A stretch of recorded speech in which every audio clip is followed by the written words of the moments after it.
Welcome, welcome, one and all. It is time to speak to the astrology, and boy, boy, boy, do we have a show for you tonight. You know, we are going to be entering together into the Sirius gateway. The star Sirius aligned exactly with this new moon. So we'll be speaking to that, showing you the chart. We're also going to talk about the astrology in the week ahead and just touch on a couple of reminders for the month ahead.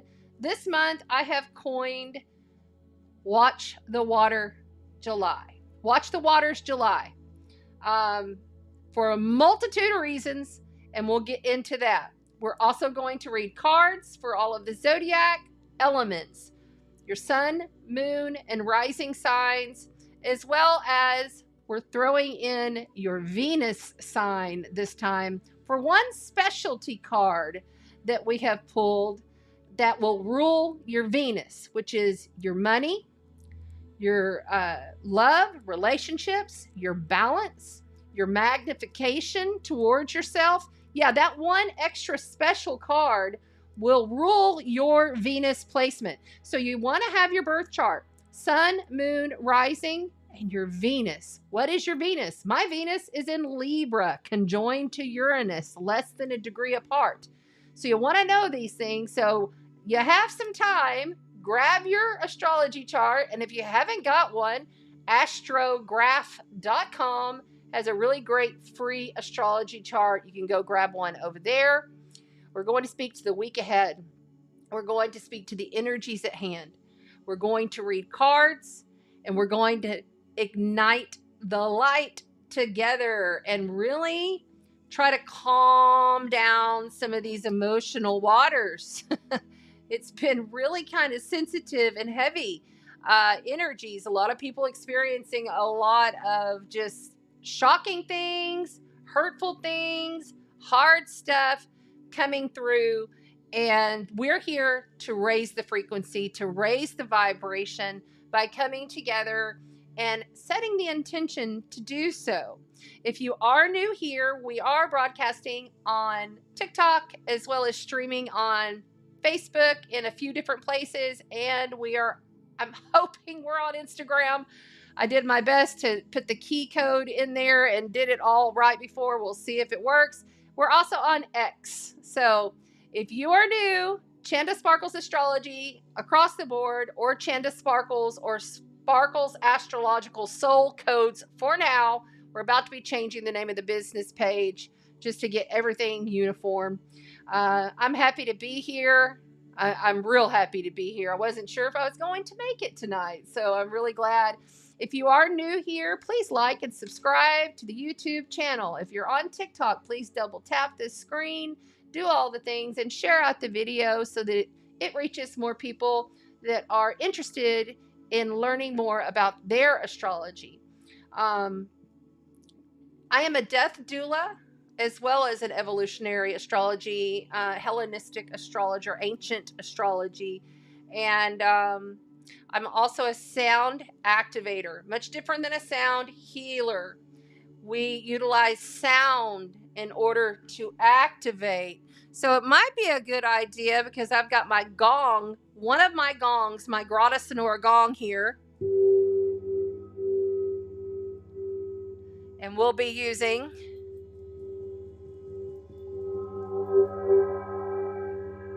the Goddess Salacia gong. Her name is Cosmo. She represents the divine feminine. We'll be using her to clear tonight, as well as I have brought out the Koshi chimes. These are lovely, just lovely. Love that sound. These are out of France, and they are tuned to the sounds of spring and summer for you on TikTok.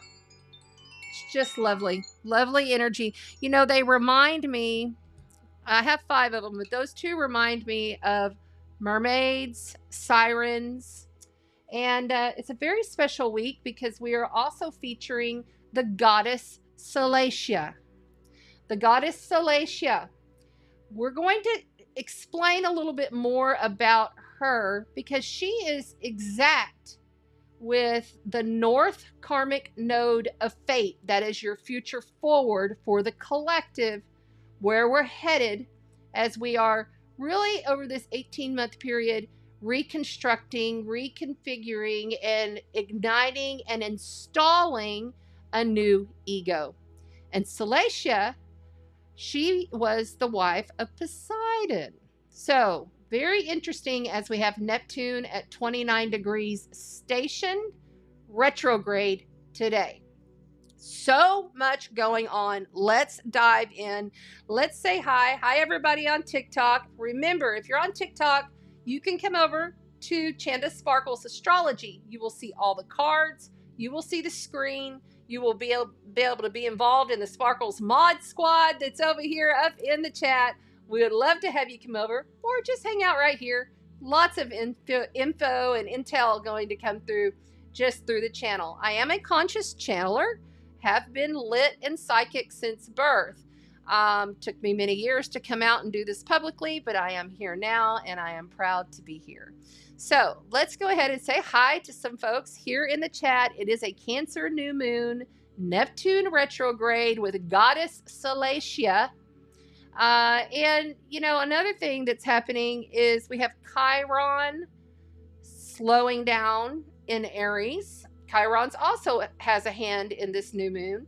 We have Neptune just retro today. Saturn went retro last week. And then at the end of the month, Mercury will begin to prepare his pre-retrograde phase before he goes retro around the 1st of August. So with all of these planets beginning to slow, you know, we have to really realize that this is more of the time of year that things may not flow as easily. You have to take a step back and you have to kind of go within. You have to really look and see, you know, what is real. There is so much illusions, delusions, and confusions happening in our reality. It's really hard to discern as you go about if you're not being conscious of your consciousness. This is a higher consciousness channel. So I do quite a bit prior to coming into this chair and turning on the mic. I sit and I meditate in my four-sided Russian pyramid. I am connecting my highest self, my God self, my God spark to yours, whoever watches this now or on the replay. So just keep that in mind. The messages that come through, you will know. If you get like a chill or if you get like a ting in your heart, you're like, ooh, that's mine. You'll know. Everyone does. And I've been reading these cards since I was 15 years old, and my cards have never lied. Honest. They've never lied. Now, they may not have been understood in the moment, but oftentimes I'll get a call back or somebody will say, oh, yeah, okay, this showed up later. Yeah. There you go. All right. So it is Watch the Waters, July. And we have a big-ass hurricane down here in the Gulf. I am on Padre Island in Texas. That's North Padre Island, Corpus Christi. We are watching this thing really close. I've already been doing prayer work and offerings to the waters here to try to calm this storm.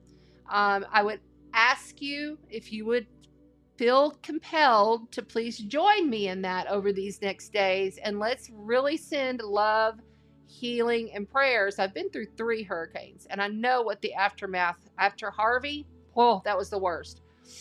I know what it's like, but I also have witnessed some of the most beautiful expressions of humanity after these hurricanes. So there's always a higher frequency. There's always a higher light to every situation. Unfortunately, often it takes chaos to ensue, to humble people into living from their hearts, to really feeling the God spark that is within them, to be able to express themselves with their highest light in chaos.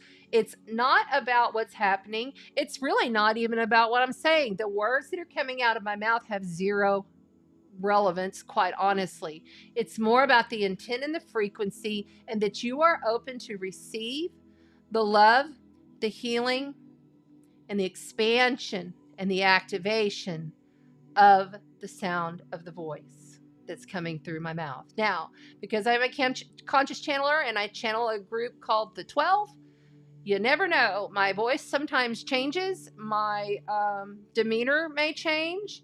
Things shift. But it's not like I check out and leave or roll my eyes in my head or anything. It's just a channeled expression of whatever's coming through. I've had people's loved ones come through. Sometimes we have like one of my draconians come through, or my dragons. Sometimes we have the mantis beings. They've been showing up this past week. I've noticed that they were here with one of my clients this week.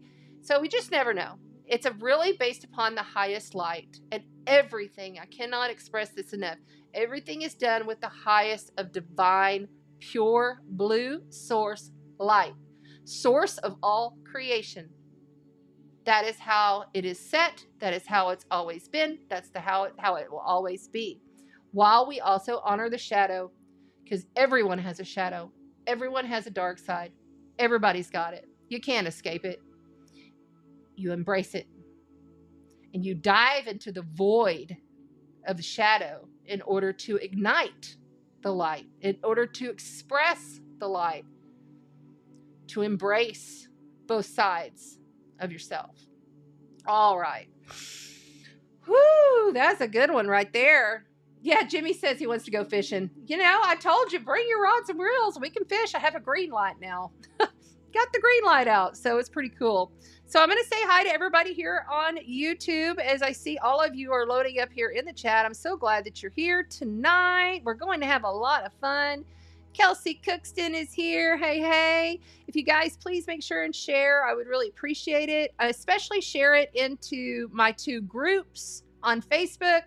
If you could put it in the Mind, Body, Spirit group, and then put it into the Astro Wisdoms group, Astro Spiritual Wisdoms group. I'd really appreciate that.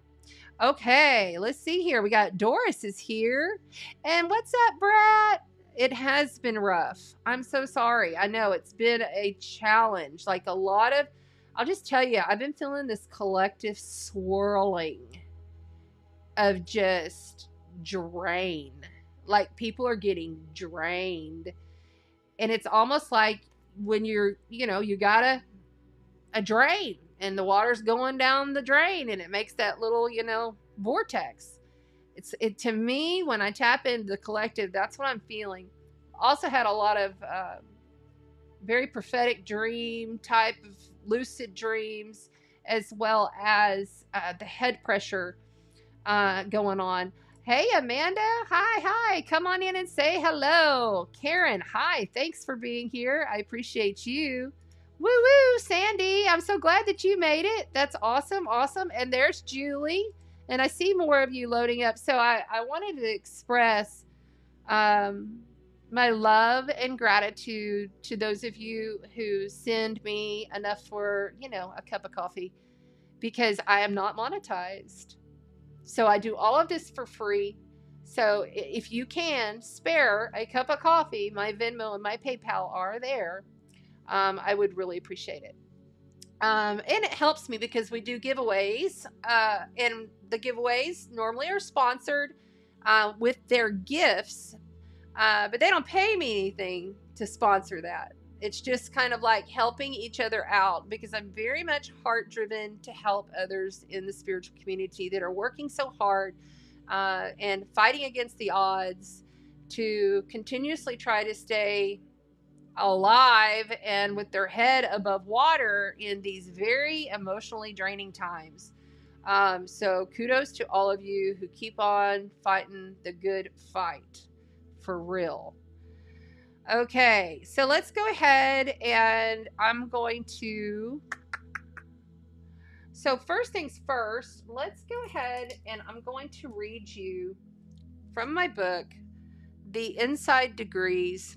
I want you to see the degree of this. Before I go into the Goddess Salacia, I want you to hear this degree point for this new moon in Cancer. Okay, and I don't have it on the screen, so just follow along. These are psychic understandings and explanations of what the energy, the umbrella energy over everything is going to be like over the next 2 to 4 week period. And it's kind of like you use your imagination. You don't really take it verbatim. It could mean multiple things. I will have this posted by Thursday on my pages, as well as in the community tab on YouTube. And then I'll put a little video out here on TikTok of this exact degree placement of Cancer for the Cancer new moon happening this Friday. All right, let's get my eyeglasses. All right. The title of this Chandra symbol is a boarded up doorway that leads to another realm. The soul, as divided as it can be between two diametrically opposed realities. The soul, as divided as it can be between two diametrically opposed realities. Radical karmic crossroads. What is preferred?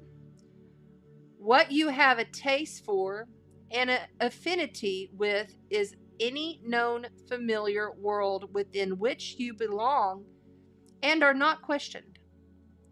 What you feel afraid of, forbidden from entering, are the vast unknown worlds which partake of infinity. If given your way, the densely familiar worlds will surround and protect you for extended cycles.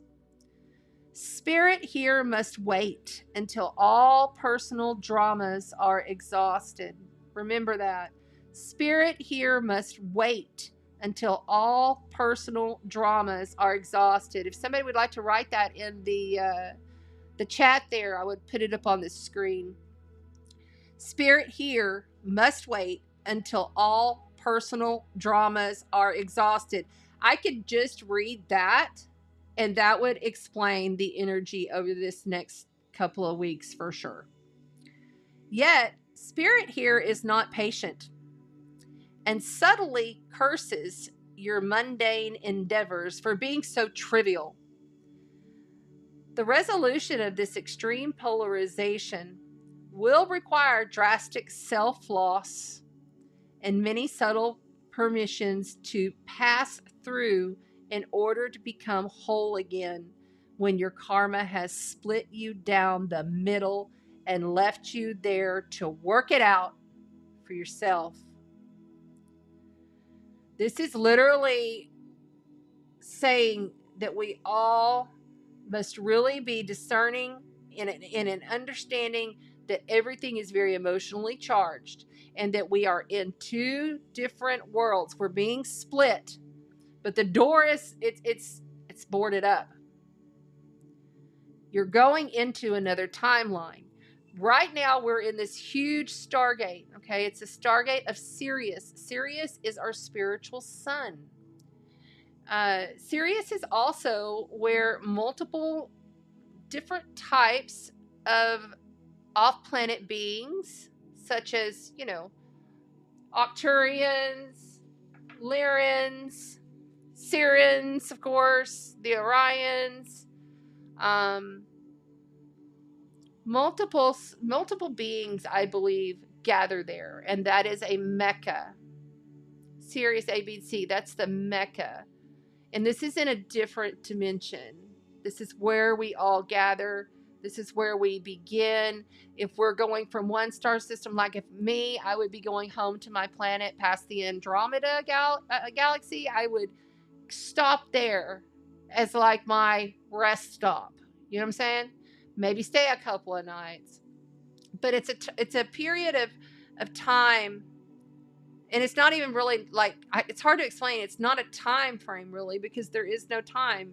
We are able to morph and go into different directions and be and do in different ways, more heart-centered ways.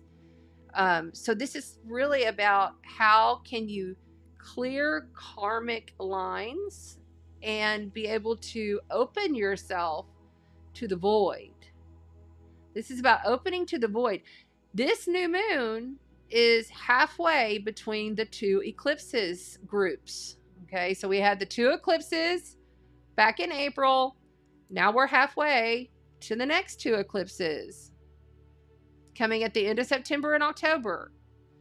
So it's a very delicate time of nurturement and preparing yourself for major heart expansion when Leo season comes, which is going to be happening on the 21st this month. So what I want to do is I want to bring up on the screen here. Thank you. Thank you. Yes, tell us where you're from. Don't forget to hit the like button. Do that right now. Go ahead and hit the like. Make sure you come back and comment on the replay. I really appreciate it. Thank you, Karen. Thank you. I appreciate that. Yeah, and everybody here. Hi, Erica. I see you there. Please double tap the screen. If you're wanting to see the board and the cards, and I have like some stuff that I'm showing online about Salacia, the Goddess Salacia, come over to Chanda Sparkles Astrology. The link is in my bio there. Okay. Otherwise, just hang out. All right. So let's go ahead and remove some of these banners so that no more banners are blocking our site. There we go. And hi, Kelsey in Texas. Yay. Southern girl. All right. So let's do this. Make sure that I'm actually on the right screen. I believe I am.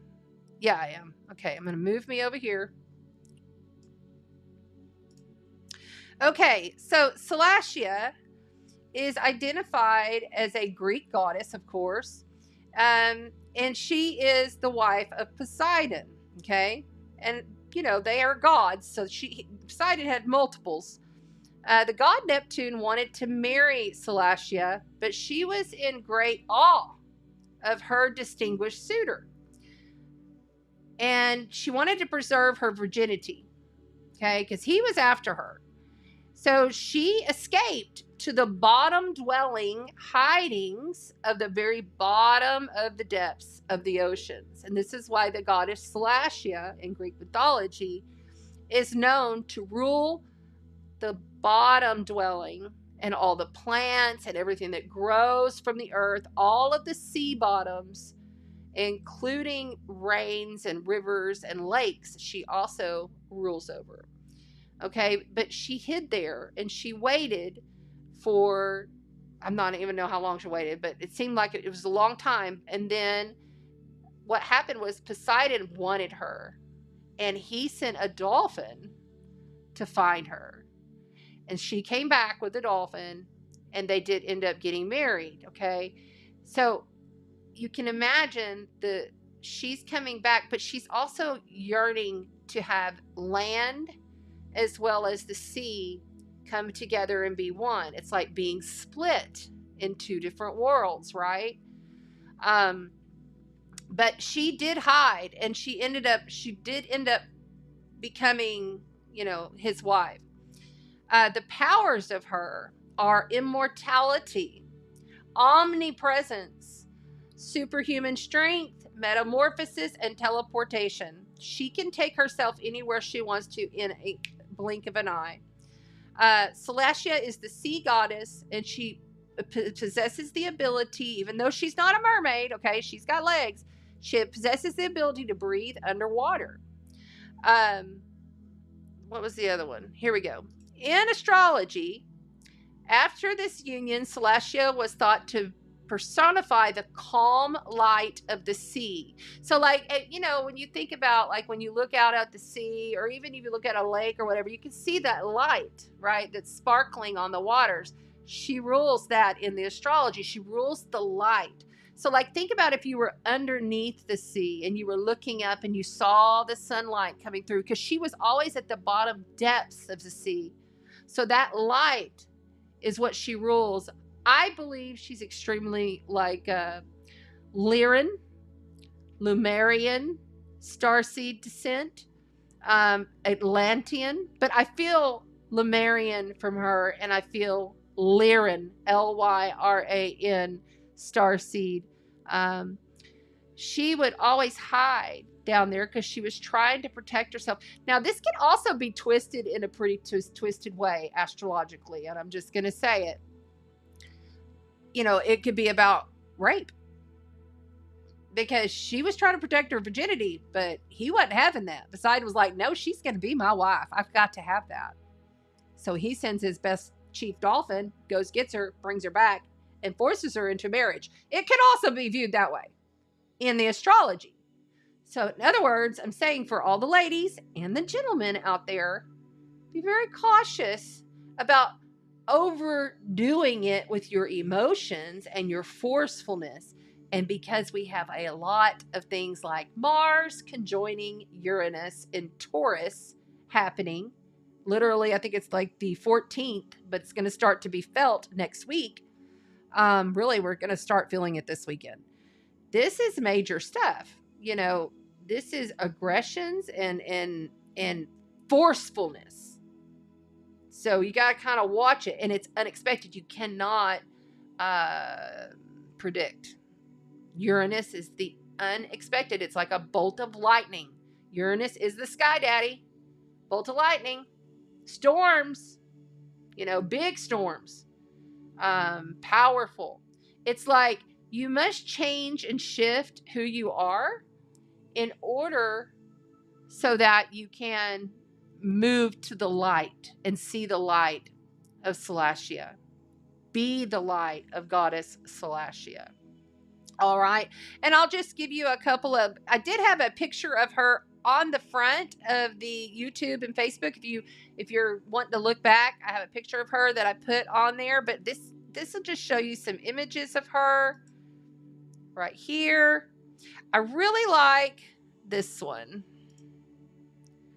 This is the one I like the most. Where'd it go? Okay, stop that. Where'd it go? Oh, okay. Let's not do that. Let's go back here. You can see it from here. You see there? This is the one I like of her. She's a brunette. She always has her dolphin with her, and she is very powerful. Very powerful.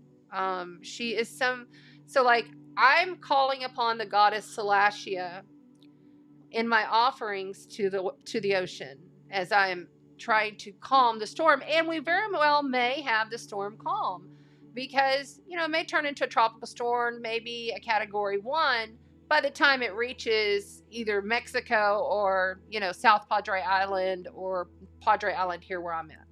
We'll see. It's category 5 right now, and it's about to hit Jamaica, and it's really sad. Look at this one. This is another one I like. She's got like the serpent with her. See, you can think of the serpent. And what does the serpent do? It protects, but it's also venomous, She's got this big eel with her, and she tames the inner beast, which means astrologically she tames her aggressions, her need to react in an over emotional way, in a shady way. She controls that. She's very good at it. So you can call on her if you feel like you need her, if you feel like you're getting exacerbated, or you feel like you're getting screwed over, or something's happening that's going down in your world. Call upon her. She's a lovely deity, a beautiful Greek goddess to call upon, and she will assist with the energy. I also love this one. Isn't that beautiful? She was always adorned with a seaweed crown. We'll go back here to my page. Here, let's get off of that, and we'll go back here, and then I'll show you again the one that I created with AI. So there's the goddess of the sea, Salacia. She's always got the seaweed crown, golden crown. She's got dark hair with highlights, and she's always very serious. And I thought, oh my gosh, and we have this Sirius star exact with this new moon and the sun in Cancer. We're in the Stargate now. We'll be there for about a week. It's not no 3rd, 4th, and 5th. Like some people put this on their memes, and I'm sorry, it's incorrect. It starts on the 1st, actually, and it's for a whole full week that we are getting those Sirius Stargate codes, meaning the void is open. The portal is open for you to try to shift yourself from a lower vibrational state. Upgrades, downloads. If you start to feel like your head's going wah, wah, wah, wah, wah, wah, you're getting a download. Stop, breathe, gratitude, hand over heart, hand over sacral. Breathe, gratitude. It's happened to me the last 3 nights in a row. I've been up from I woke up at 2:30, 3 o'clock, and I was up until 4:30 in the night. It just is what it is. All right, so here we go. So you've heard the degree. So now we're going to move on to this week ahead calendar. This is where you might want some dates. You can write down some dates. Keeping in mind, watch the water July. That's the name of this month. Watch the water July. Now let's talk about the water element. Okay, it's not just about our waters. Yes, watch them. Lakes, every kind of water you can think of counts. Rains, ponds, flooding, pipes busting, that kind of stuff. That could be happening. Surge, all of it is being increased this month. And with Neptune retrograde, okay, so let's explain this for a minute. So when a planet goes retrograde, for those of you that do not understand this, it slows down and goes the opposite direction as perceived by Earth, all right, on our ecliptical. Now, the degrees, when it's slowing down, it's like a big, massive ship, okay? So like if you have an aircraft carrier, you're not going to be able to just hook that ship. Same thing with planets. You can't just have, it's not going to just turn around. It's going to slow till it comes to a stop. And then it's going to start going the other direction. And it's slow to get up to speed. Now, when that's happening during that time with any planet, the characteristics and the vibrational frequencies and how that these planets play out and interact with the other planets in the aspects of a chart and of the sky can actually, increase, and it becomes more powerful, more potent. That's the word I'm looking for. It's more potent. The energy is potent. And you have to think about what degree placement these are at. So that also comes into play. And I'll be showing you that each degree placement on the chart over here on YouTube. If you want to come over and check that out, we're about to be looking at the chart. So Chanda Sparkles Astrology YouTube. It's in the bio TikTok. Okay. So this week ahead. So currently, right now, on July the 2nd, as I do this broadcast, we are wanting to root into the eternal. That is the message. If somebody would write it in the chat, I would really appreciate it. Root it in the eternal. Okay. Oh, thank goodness. I'm seeing some moderators. Yay. Awesome. Thank you. Yeah, I needed that. Yay. Thank you, Tammy Lynn. So glad that you're here. You'll have to go back because we've already done Salacia. We've done quite a bit. Okay, so now rooting into the eternal. Root yourself, ground yourself to prepare for these waves that are coming, that are here. Really make sure that you're grounding. Go out barefoot to the grass, walk on the beach. Sit down on a big log, lean up against a tree. Just give yourself 5 to 10 minutes of doing that purposely and say, I am rooting into the eternal. I'm rooting into the divine as I do so. Be certain that you're grounding every day. I don't want to hear any bitching about, this is happening if you're not grounding yourself. This is about you growing up and managing how you deal with the energies. Trust me, I had more shit hit me in the past 24 hours, but I'm here. I grounded 3 times today. Not even kidding. So you just got to be responsible to ground yourself. because it's so important. How you ground is how you'll react. If you're not grounded, you're going to go flying off the handle, probably do something, say something that you regret, and then you can't take it back at that point. Be very cautious of the overdoing things. Jupiter is in Gemini now for the next year.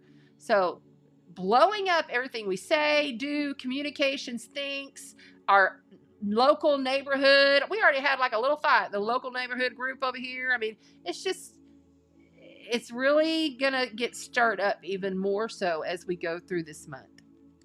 People be talking smack. No need. Walk away. So what I want to ask you on this day, the day that Mercury has just entered into Leo, okay? Mercury enters into Leo, the fixed sign of the heart expression, while Neptune has just gone retrograde today. I want you to ask yourself, what has dissolved in since last November? Ask yourself, what have I dissolved? Because when planets move forward, we're working with them. We're working with them. We're working with them. And their characteristics and how they play out in your specific chart depends on, your specific chart.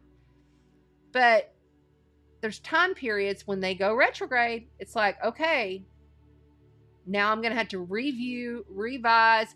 Is that like you dissolved something? Something went away. Something stopped since last November. Now it may resurface. And how will you react? You're constantly all the time being tested by your highest guidance. Oh, she flipped the hell out last time this happened. Let's throw up some of that. See how she does. That's what happens. And it just keeps coming back until you learn to react, ground, center. Okay. Whew. So this is something to be in understanding. This is a resting and a nurturing and reflecting time period until we get into Leo season, which is the 20th. But this Lemuria galactic mermaid of Salacia, the goddess Salacia, being in play with these Sirius gateway energies is making us feel like we need to move. It's making us feel like we need to do. I will caution you. These are unconscious confrontations that are happening here. This is happening in the hidden power realms. Hidden power realms.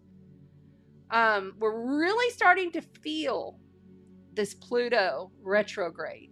Okay, it's still going slow, but it's starting to get a little more speed, and it's going back into Capricorn. We all know this. If you haven't heard me speak of this, go back to some of my previous videos. Pluto is going back to Capricorn mid-September to the mid-November, and he is the cleanup crew. He's the end of the road. He is the Grim Reaper, come to make sure that if nothing is of the light, that everything surfaces from the hidden realms. And you can't be shitty, shady, mischievous, and pull fuckery with Pluto, because it won't work. It just won't. Now, every time we have a planet enter into Leo, now those planets, which is going to be Mercury today, and then we have Venus on the way as well, and then not too far back, we'll have Mars.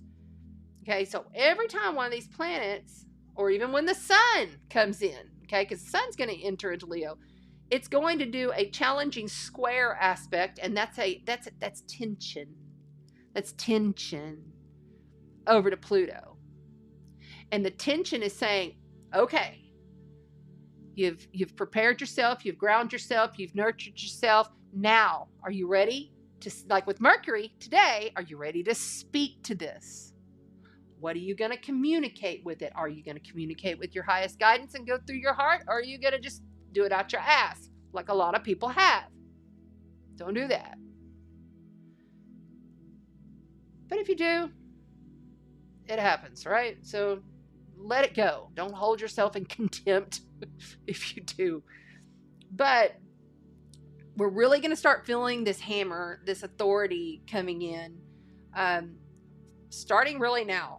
Because we have Mercury opposite Pluto. Okay. So when a planet, I think I said square, didn't I? I'm sorry. Opposite, in opposition, because Leo is opposite of Aquarius, where Pluto is transiting. My bad. This is a forceful action. It's a confrontation. It's the authority, and something having to do with, are you overcommitting? Like you're wanting to overcommit to something, but you can't. Like your heart says, I really, don't want this to happen. And I feel like I need to do something. But then something blocks you and says, nope, sorry. And it's really out of your control. Like there is no control here with these energies. There's no control. So you might as well just let it go. Just let it go. Because whatever happens, happens. I mean, if somebody dies or whatever happens, you have no control over that. You only have control over how you are. I literally wrote for Thursday, don't blow it out of proportion. The authority hammer is coming down. Caution with overcommitting. So that is exact with Venus square to Chiron, as well as Salacia with the North Karmic Node of Fate in Aries on Friday. But we're going to start feeling this now. We have a reality check. The moon is currently in Gemini today and tomorrow. So there's some good communications going, but you got that Mercury opposed Pluto happening right now, exact tomorrow, early mornings. So there could be some confrontation, some forcefulness. Pluto is do or die kind of energy. So we may end up with some serious reality checks. Be careful not to be playing the victim, the victimizer, or the martyr. Remember, victim, victimizer, and the martyr are all the same energy on a higher consciousness level. So that also is coming up big time. Remember, the keys for Cancer season: nurture yourself, prepare your heart, reflect. Yes, Cancer is a cardinal sign, and cardinal signs, what do? They initiate. They get going with things. They start things up. But with all this other energy, there's a lot of wounding surfacing because we're in the halfway point of the two eclipses. So it's important to keep, it's a real delicate balance. It's like riding a wave on the ocean, man. If that wave is, we're going to have some big waves coming with these storms, even if it's just a tropical storm or a hurricane that's like a category 1 or 2. When you don't want to get out there in those choppy waves, but some of those surfers, they just get right on out there. I'm just like, okay, I'm going to go watch this. This is going to be interesting. That's another thing you can say. Please put it in the comments. Isn't that interesting?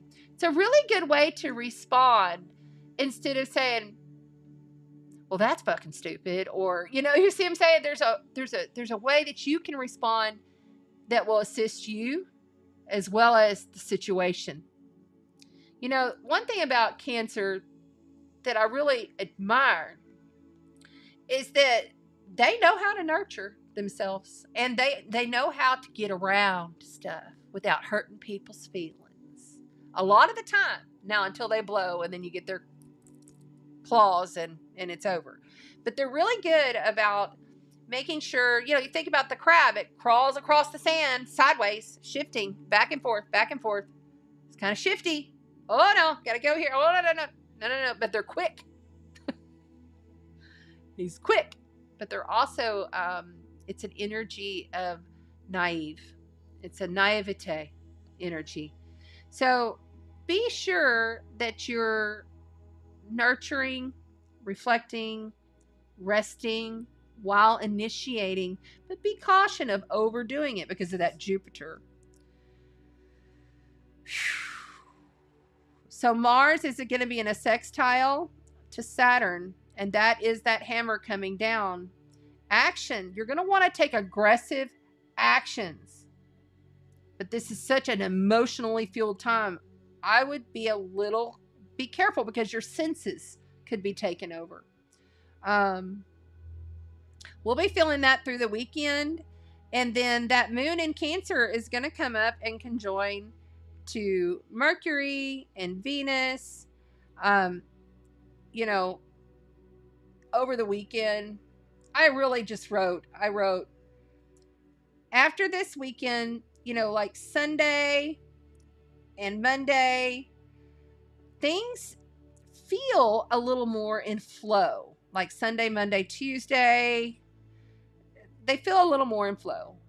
You know, the North Node is going to be with Jupiter, activating Jupiter, and some actions may pay off. So if you're looking for your high point days, Monday, Tuesday, and Venus is going to start to become visible in the sky. Okay, so if you haven't heard, when Venus is reborn, so for the last 3 months, she's been through a lot because she's gone down to the depths of the underworld.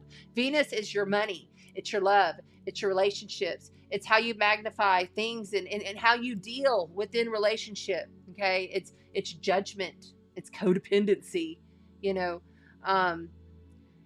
And when Venus is not seen in the sky, the ancients always consider that to be, okay, it's a time that this may not go the way it should, or it may not go as planned. So when she starts to become visible, she's reborn as the evening star, and the evening star is a softer Venus. Okay, it's a loving Venus. It's the lover Venus. It's not the aggressive Venus like we have been experiencing as Venus as the morning star. That's going to happen anywhere between the 9th and the 23rd, depending upon where you're at in the world. You just have to start looking. You'll see her in the evening sky upon the horizon soon. And when she comes into play, she's going to be sextile to Uranus on Monday morning. So we'll be really feeling that over the weekend. And Mercury is going to be sextile to Jupiter. If there's some kind of something that you are needing to pull the hammer on, or like you've got something that you've been thinking about you need to do, or something that needs to be taken care of, I would go ahead and shoot to get that started on Sunday, Monday, because those are going to be your good days. The moon will be in Leo, so it'll be a good time to get out there and speak to people, be the star of your own life. When we're dealing with Leo season, it's about how are you showing up, and are you showing up in a regal manner? A regal manner. That means that you have pride within yourself, and you know, and you can feel who you are and what you're doing with your life. You don't have a lot of doubts within yourself, and if you do, you don't show them that often. You know, you're really playing that part of, I know my shit, you know, and I got this. I got this.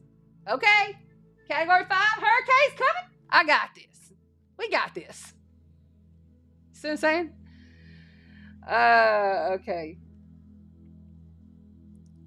Co-create. The 8th and the 9th are co-create days. Okay? But remember that wounding, it's coming back. The sun is going to be in square to Aries come midweek next week, and Mars is going to conjoin to Uranus literally on the 15th. Add the 15th. But this is the thing. We're going to start feeling that next Wednesday. We'll feel that wounding. We're going to feel that forced type of hammer. Be very careful. Accidents, explosions, falling down. You cannot predict. And I'll just be real careful, like the 14th, 15th, and 16th especially. But you can't trust going into the next weekend. And I'm going to be here to talk about this next week. But just in case there's a hurricane and I'm having to deal with hurricane duties and haul ass out of here because I ain't staying for a 5 or a 4 even. I think I'll ride out a 2, maybe a low 3. I'll be okay with that. But I'm not gonna play with the big ones. So, just in case, Venus is going to enter into Leo on the 11th.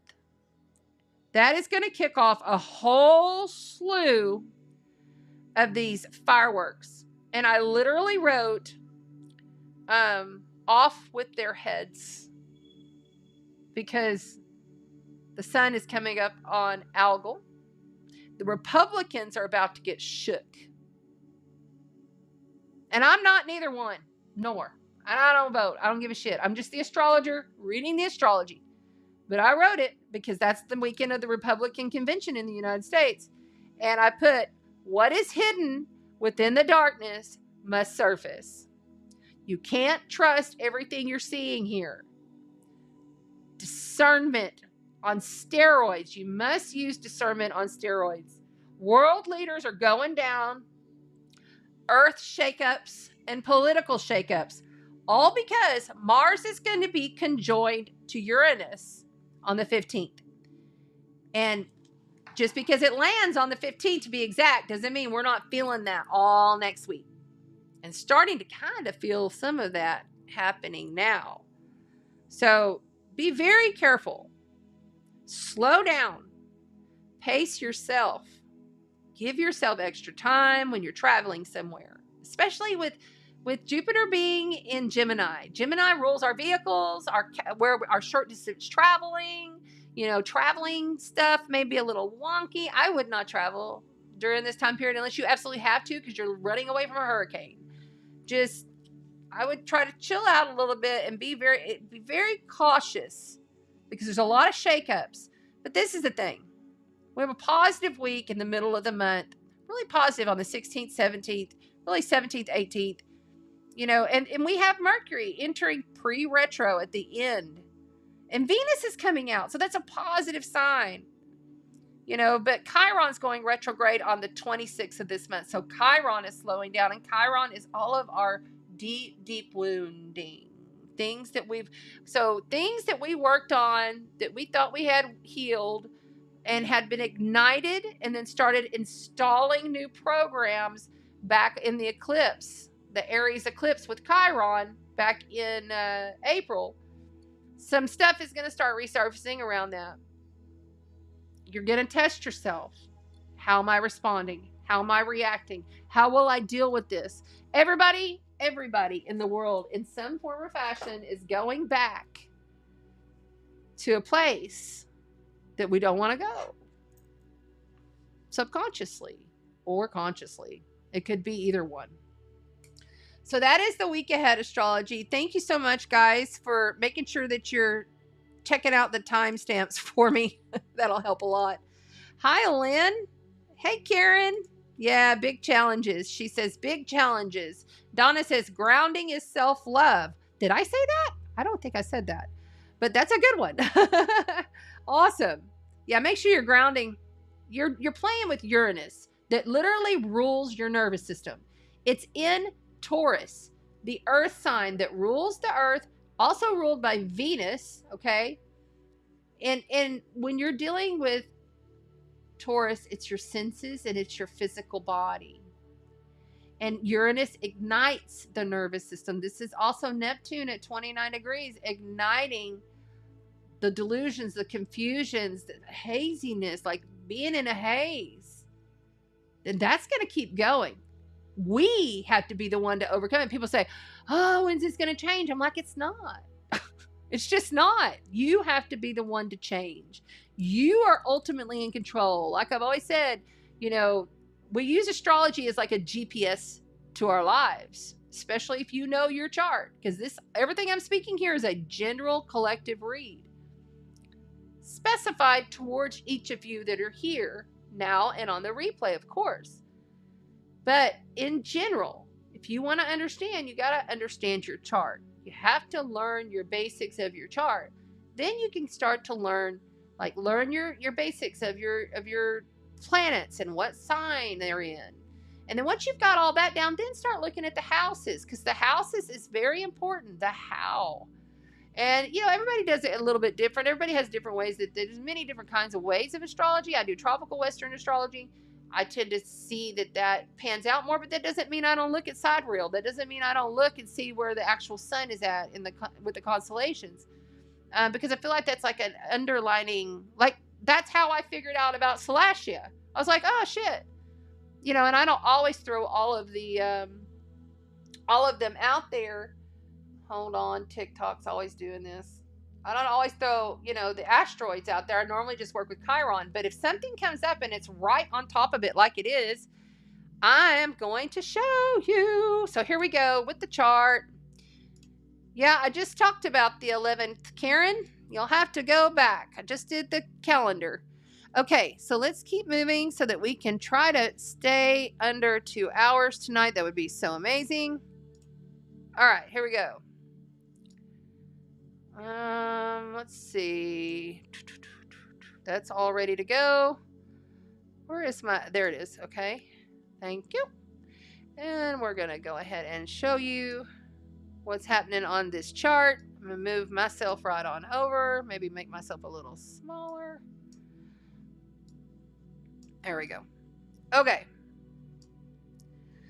Remember, on TikTok, so glad that you're here. Please double tap the screen. We are looking at the chart and we'll be reading cards for the zodiac elements on Chanda Sparkles Astrology.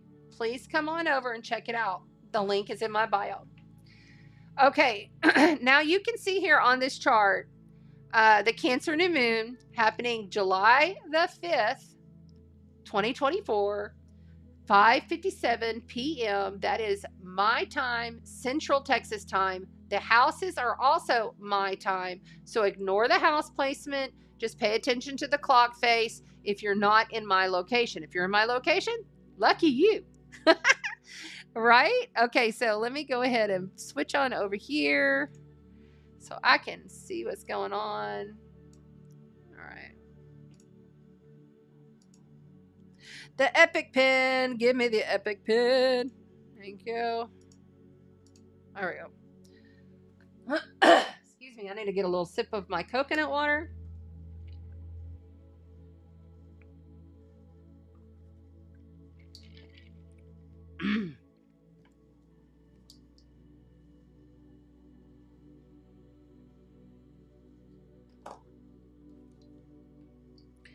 Cancer new moon, July the 5th. Look your time zone. Look for your time zone. So here is this new moon with the sun and with the star Sirius. And it's not too far off from Venus in a wide conjunction, but not a tight one. So I'm just paying attention to these guys right here. Okay, so there's Sirius, there's the sun, there's the moon. You always have a new moon or a dark moon when the sun and the moon come together at the same degree point. So you can see they're at 14 degrees and 23 minutes. Sirius star is at 14 degrees and 24 minutes. You can't get no more tighter than that. I mean, like literally 1 degree off. That blew my mind when I opened that up and saw that. So the Sirius gateway happens every single year because it takes about 72 years for a star to move. So it's pretty much in the same space most of our lifetime. But yeah, I was like, wow, that's pretty cool. It's like God saying, hey, pay attention. So you want to look on your birth chart. What house is it happening for you? Pay attention. Where is the house? That will tell you some kind of indication as to what's going to be happening with this new moon. Now, this new moon, as you can see here, I have added Salacia. This is Salacia. And look where she's at. She's right next to the North Karmic Node of Fate in Aries. And look at the numbers of Salacia. 11, 11. You cannot make this up. The Goddess Salacia rules the bottom dwelling of the ocean, all the plants and everything that grows there, rules the light that comes through the ocean. But she also rules rivers, rain, storms, ponds, bathtubs. Any body of water is ruled by Salacia, the Goddess Salacia. And so you're calling upon Salacia to help calm the storms in your life, to help calm the emotional, the things that come in that just like put you in knots, things that you're worried about. Call upon her. Because the North Node of Fate, if you didn't know, in Aries is the direction of the collective that we're going. Really working over our self-esteem. I can do it myself. I can, a lot of people have this, I'm going to go it alone, because we have this North Node in Aries. But when we're talking about the North Node, we have to also speak to the South Node, which is over here with Black Moon Lilith. Okay, so you got Black Moon Lilith, Salacia, in an opposition. Okay, remember the North and South Node are always going retrograde, and they are always opposite of each other. The South Node in Libra says you got to learn from your codependency. Says you got to quit being the doormat. You can't just do every single thing that you ever, like just be the fair one in the bunch all of the time. Sometimes you have to do for yourself. You're learning to release, let go. And I'm not kidding you. Some Libras I know have gotten real aggressive with it because their world's kind of falling apart and everything's falling away. Things are falling away, falling away. This new moon is in a T-square. So you can see here. Bum, bum, bum, bum. Okay, see there's the nodes right there. And this is the T-square right there. To all of this going on over here. That's tension. It's like, so like, because I'm around the water, this is the vision I'm getting. So it's like, you have to have a tugboat to pull these big barges in and out of the shipyards. Okay, you got to have a tugboat escort. And when you have that, like maybe you're tugging and that line gets snapped or something happens with it, and it's just all this tension until it snaps. That's the kind of energy we're dealing with this new moon. But it is really positive if you are staying grounded, if you're nurturing yourself, if you're focusing on the home and the family. This is not the time to be worried super a lot about your work life. That's coming. That's on its way. All right. But right now it's about how am I balancing the home with my family, with my work, duties. Taking a step back into the home energy will assist with the outer dwelling energy. This is a within time, big time, but it's a powerful within time. But it's also initiate. It's a super oxymoron type of energy that we're dealing with. I also want to speak to the fact that we have this exact Salacia and North Node in a half square over to these guys. And that is Mars and Uranus. Uranus is future forward. Mars is aggressions. Mars is the ruler of Aries. So we got to pay attention when these start talking to each other. It's all about how am I showing up in the middle of chaos? How am I reacting in the middle of chaos? But we do have some positive stuff going on here with Mars speaking directly in a sextile. See the blue line here, that is a sextile. Mars is speaking over here to Saturn. See, that's happening right now at 19 degrees. So this is like, okay, I know I've got to move forward on some of these things, but have I got all my ducks in a row? Am I making certain that I'm staying disciplined with what I want? Like seriously, today I was like, I really need to be doing a lot of other things, but I need to stay disciplined and keep my word and be here on the live because I gave my word I would be, so I'm going to. That is Saturn. Discipline yourself. Do what if you say you're going to do something, do it. You'll be rewarded in the long run. Especially when you're dealing with Mars in Taurus. So Mars in Taurus is kind of slow. It's not a kick your ass, take names kind of like energy like he would be, say, in Gemini or in Aries or in Scorpio. It's a little more, it's like he's kind of taking a chill. He's eating some good foods. He's nourishing his body.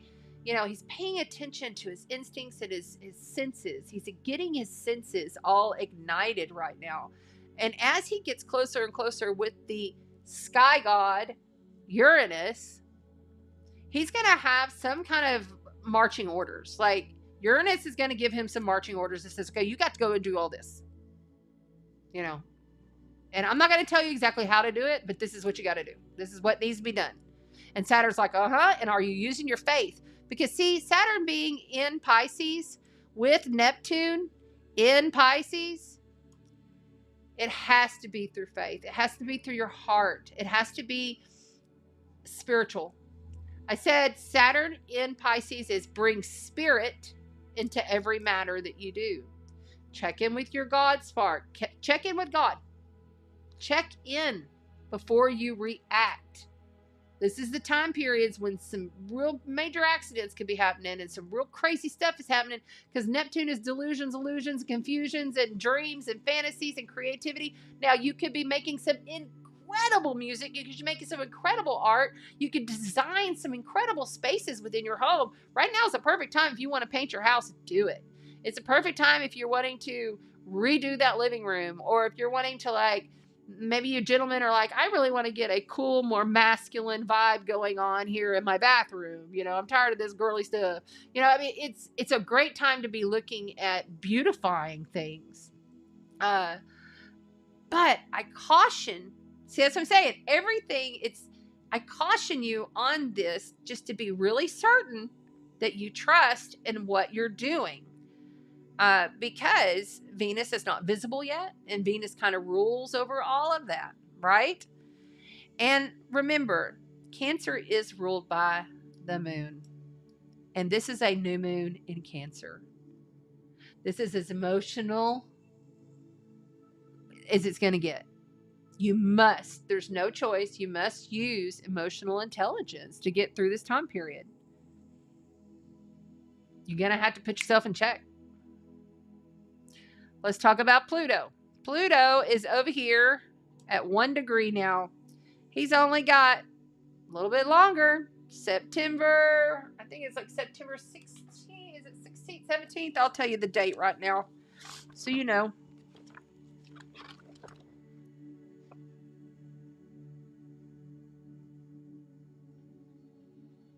And that's the thing is, it's the 1st. September the 1st, he'll enter, and Uranus goes retrograde that same day. And it's right before the new moon in Virgo.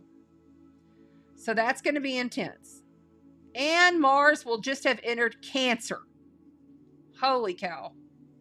Yeah, it's going to be a crazy. And then we're like only 2 weeks out. We're in the eclipse season. That's only 2 weeks from the full lunar eclipse. Full moon eclipse happening in Pisces on the 17th. And then 2 weeks later, we'll have the new moon solar eclipse in Libra. And that'll be the last, by the way, for all my Libras, that'll be the last Libra eclipse that you will see for 9 years. And that one's going to be of a lot of legal importance. And that's when Mars is going to start slowing down to go retrograde. See, all these planets are slowing down, slowing down, slowing down, slowing down. Normally, in these cycles, the first of the year is when you want to initiate, you want to go, you want to move, you want to create, you want to make something new, you want to have something happen. This is when you're doing it. But now, things are starting to slow down a little bit. So it's kind of like a wobble. I was explaining it today. I believe it was Tammy Lynn or maybe it was Sandra McEllis. I was explaining it today. I was like, you know, this hurricane, we have to see what it's going to do after it crosses Jamaica. And because it could wobble after Jamaica. I've been watching these storms with my NOAA app. I've also storm chased. I love storms. I don't like big, huge ones, but I love to chase them when they're doable. But I've stood out in 110 mile per hour winds. Sure have. Got the videos and the receipts to prove it. But if it wobbles after Jamaica and it turns even more north, then it's probably going to come right here to Corpus Christi. But if it keeps on going to the Yucatan Peninsula and it gets a good chunk of the Yucatan, then it probably will go off into Mexico. Either way, I don't want it to land anywhere. But I was saying, you know, we have to watch for the wobbles in life. You know, And you got to be grounded. You got to take that time.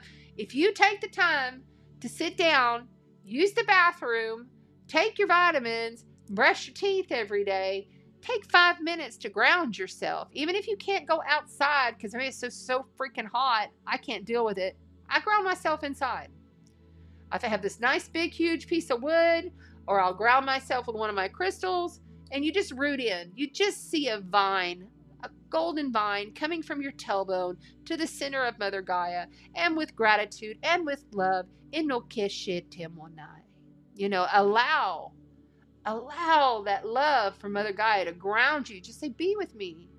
Be with me today. God, be with me today as I take on all of the chaos that I'm being presented with.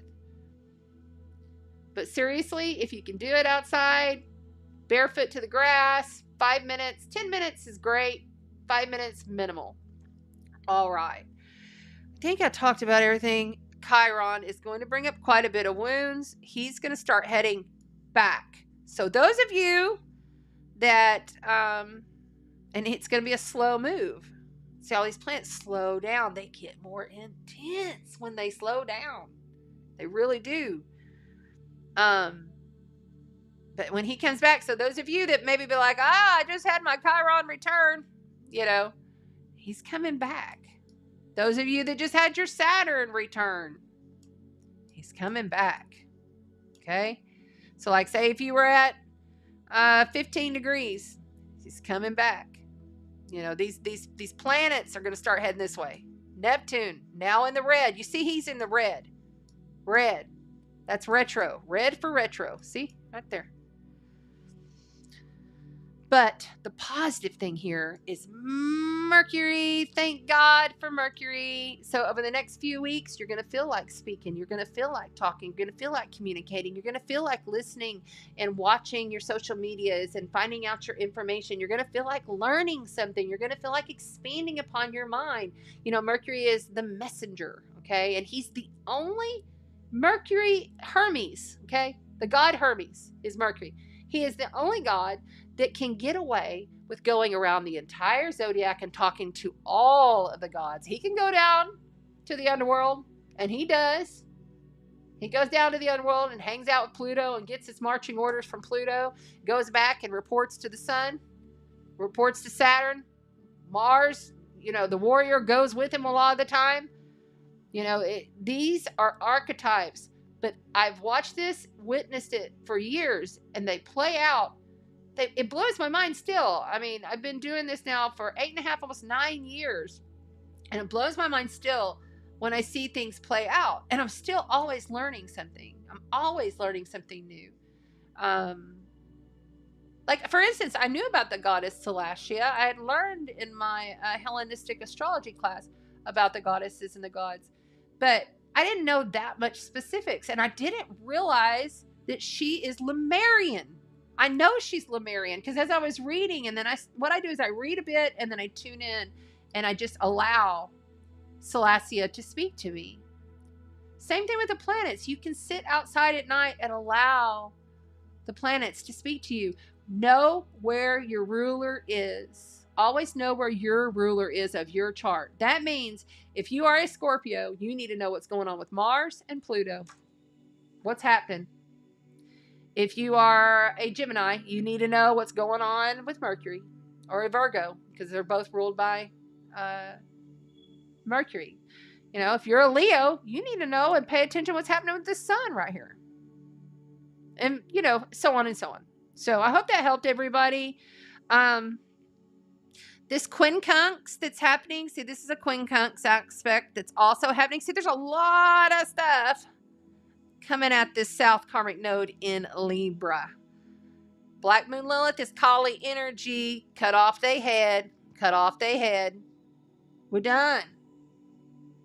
It's Medusa. You know.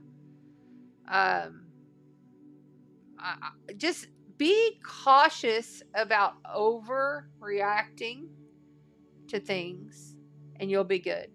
All right. And if you missed the day today or you missed learning about the Goddess Salacia, please go back to the beginning and you can watch all of that there. All right. Very good. Thank you so much for being here. We're going to jump into the cards now. I know I can hear you in the chat. Wins the cards. Root into the eternal. Yes, thank you for putting that there. I really appreciate that. Root into the eternal. Root into the eternal. I don't think it was... Oh, there it is. Very good. Very good. Okay. I'm going to make that a little bit bigger. I don't like it being so small. Let's do another one. Isn't it interesting? Thank you. Yes. Remember, that's how you can react. Isn't it interesting? Isn't it interesting? Okay. Stop, drop, sit, connect with the breath. Sandra McGillis. Yes. Exactly. And don't think that she and I and others that get up here and do this aren't having our time, because we sure are. We sure are. We're right here with you, and this is why we do it. You know, I don't get paid nothing to do this. Nothing. I'm not monetized. I don't get paid nothing. So, you know, it's about the connection, because not only is it helping you, but it's helping me. So I thank you. It's about the intuition and the guidance that's coming through. Yay, Sherry. I'm glad that you caught us live. Thank you for being here. Remember, please, guys, share it out on Facebook and YouTube. Share me with a friend. Share me with a neighbor. Help us to grow the Sparkle tribe. And if you want to be part of the Sparkle's mod squad, we are looking for more moderators. I've had a couple of moderators going through some rough times.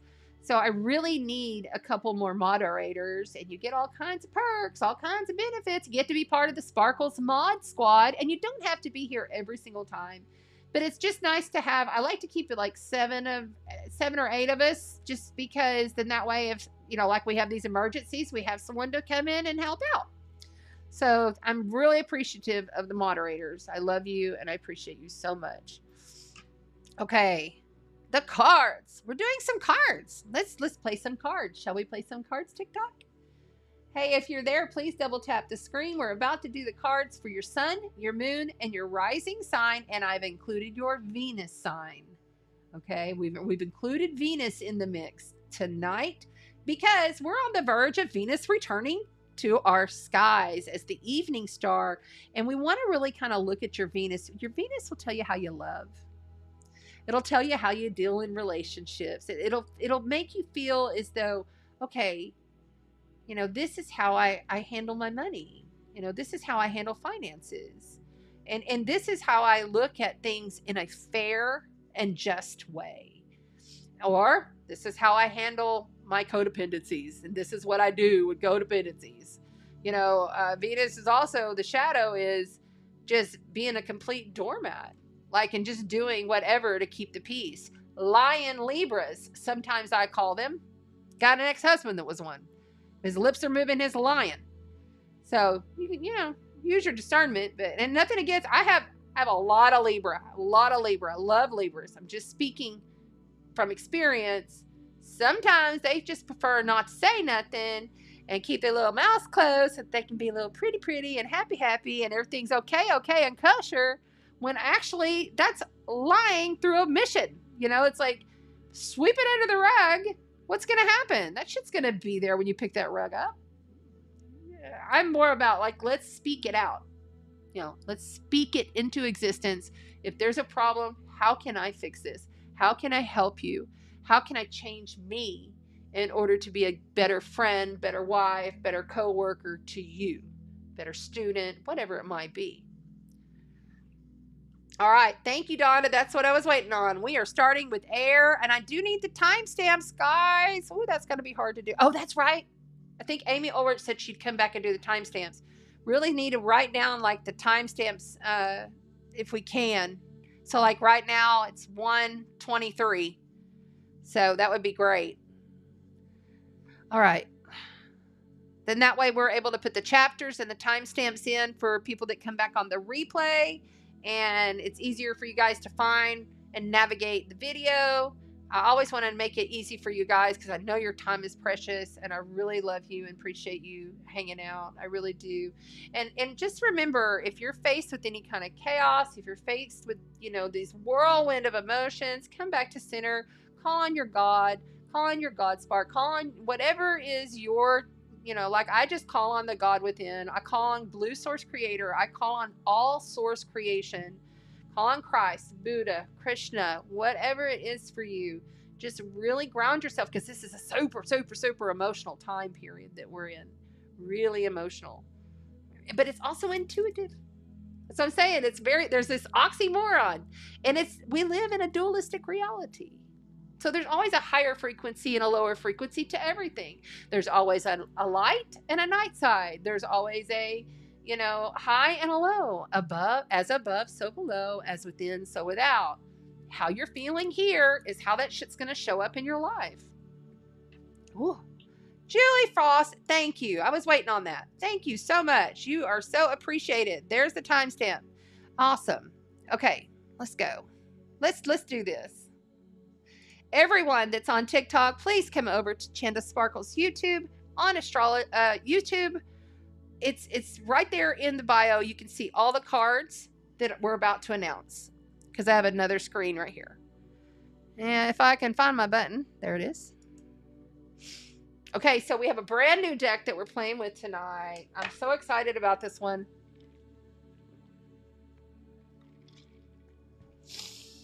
Ooh. And I'm going to go ahead and hit this. I've got my gong out down here. Let me know in the chat if you can hear it well.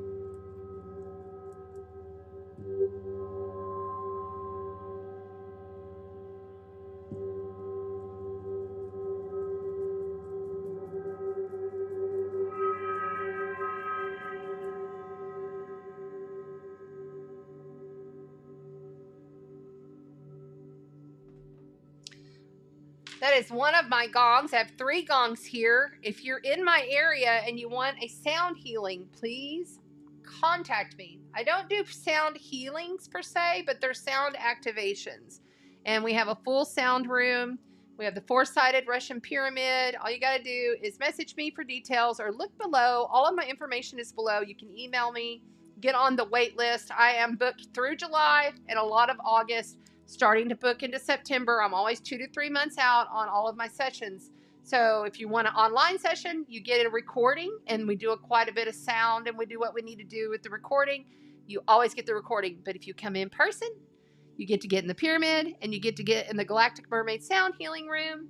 And that's pretty special as well. So it just depends on what you want. And it depends on where you are. Like, I'm not going to have my friends over in London come on over, although I've been trying to get 2 of my clients in London to come. And one of them's actually like thinking about doing it. I'm like, you get over here, girl. It'd be great, right? My dragons, she said, yes, yes, yes. All of the above. All of the above. Yes, that's good. Very good. Thank you, Donna. Sounds good. Okay, thank you, Julie. Thank you. I was wondering if y'all would be able to hear it. I normally put it kind of up here where you can see it, but I need it down low so that I could get it close to the mic. I'm hoping that it shows up. It's a new mic. I haven't tried the gongs with the new mic yet. All right, let's go.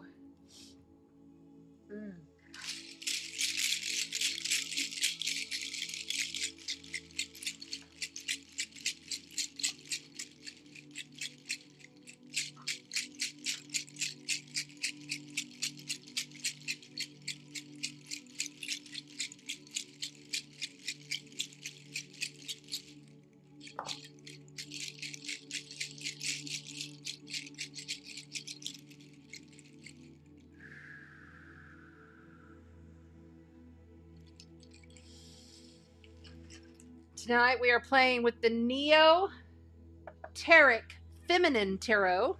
Neoteric. This is the new deck. I got about, I don't know, 8 or 9, 10, 11. I don't know how many I got. I got a bunch of new decks over there.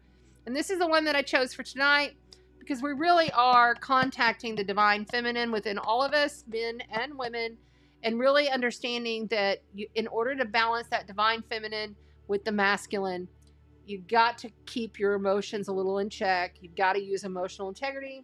Really cool little deck. We are also playing with the Delusional Tarot. Oh my, there went my eagle flying to the ground. That's okay. I'll get it later. The delusional tarot. Yes, yes. We'll play with the delusional tarot. Get a little space over here. Okay. I feel like I need to move this over. Get a little organization going before I lose stuff like I normally do. The Oceanic Tarot. Yes, we're bringing out the Oceanic Tarot because it is a Cancer new moon. The ocean is, well, when I tapped into the ocean to me felt disturbed. The marine life has felt upset. It's not copacetic in the oceans. So I've been doing a lot of ocean work. I even put a green light in my canal so that I can deal with I want to bring the dolphins in, and I want to get the dolphin codes, and I will. I've brought them in before. Okay. We're also playing with the angels. Yes, we're going to bring in the angels oracle guides. And the Tarot Grand Lux. The Tarot Grand Lux in honor of Mercury entering into Leo. And we're almost to Leo season, where we will start to initiate through the heart. We're nurturing now to initiate through the heart. And then I have a special surprise. So the Alchemy Visions Tarot, these cards are massive. Okay, these are those big, massive cards. I think I've only used them like once or twice on this little show. And I've only pulled the major arcana. So each elemental read will get one major arcana, and these are pieces of art. So whenever I will hold it up to the screen for TikTok, for each one. And then we also have a little starseed deck, little baby starseed. So we got quite a bit going on over here. So let's roll with this. Okay, we're going to begin tonight with the air signs. Remember, sun, moon, and rising, as well as your Venus. We are bringing in the Venus codes. And if you don't have your chart, go look one up real quick. There's many of them out on the internet, but astrograph.com is the one that I do recommend. Please remember, before we get rolling on here, to like and subscribe and share. I'd love to have you here, Donna. Come on. It'd be great. Hi, Leslie Williams. How are you, my love? Thank you for being here. I see you there. All right. So we're speaking to, I better get that logo off there so you guys don't have to worry about looking at that. And let's go ahead and, hold on a second. Let's zoom in the camera so I don't have to do that in a minute. So many things to do. All right. Zoom this in on the Logitech camera so that I have a closer screen. There we go. That looks about right. Over a little. Okay.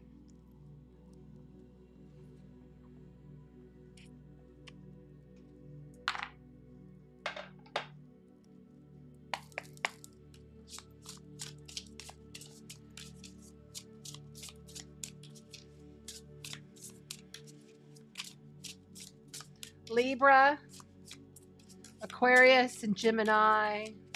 My intellectual, funny, communicative, beautiful air signs.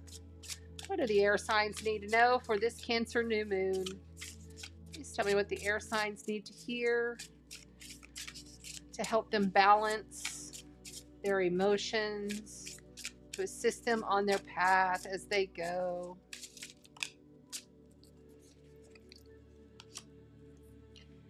And looky there. You just can't make it up. Starting out with the Queen of Swords, which rules the air element. That's just my guides confirming to me I'm on the right path. See there? There's the Queen of Swords. The Queen of Swords. Isn't that cool? All right, so you got the Queen of Swords kicking this off. Intellectual. But, you know, also the Queen of Swords is known as the harshest queen in the deck, and she's been through some shit. She's been through some battles. She sometimes has to lift her sword and cut things out. Cut it out of your life if it's not working. Air signs. And you're challenged with temperance. Major life event, major arcana card. The temperance card is here. That is Sagittarius energy. That is staying optimistic is your challenge.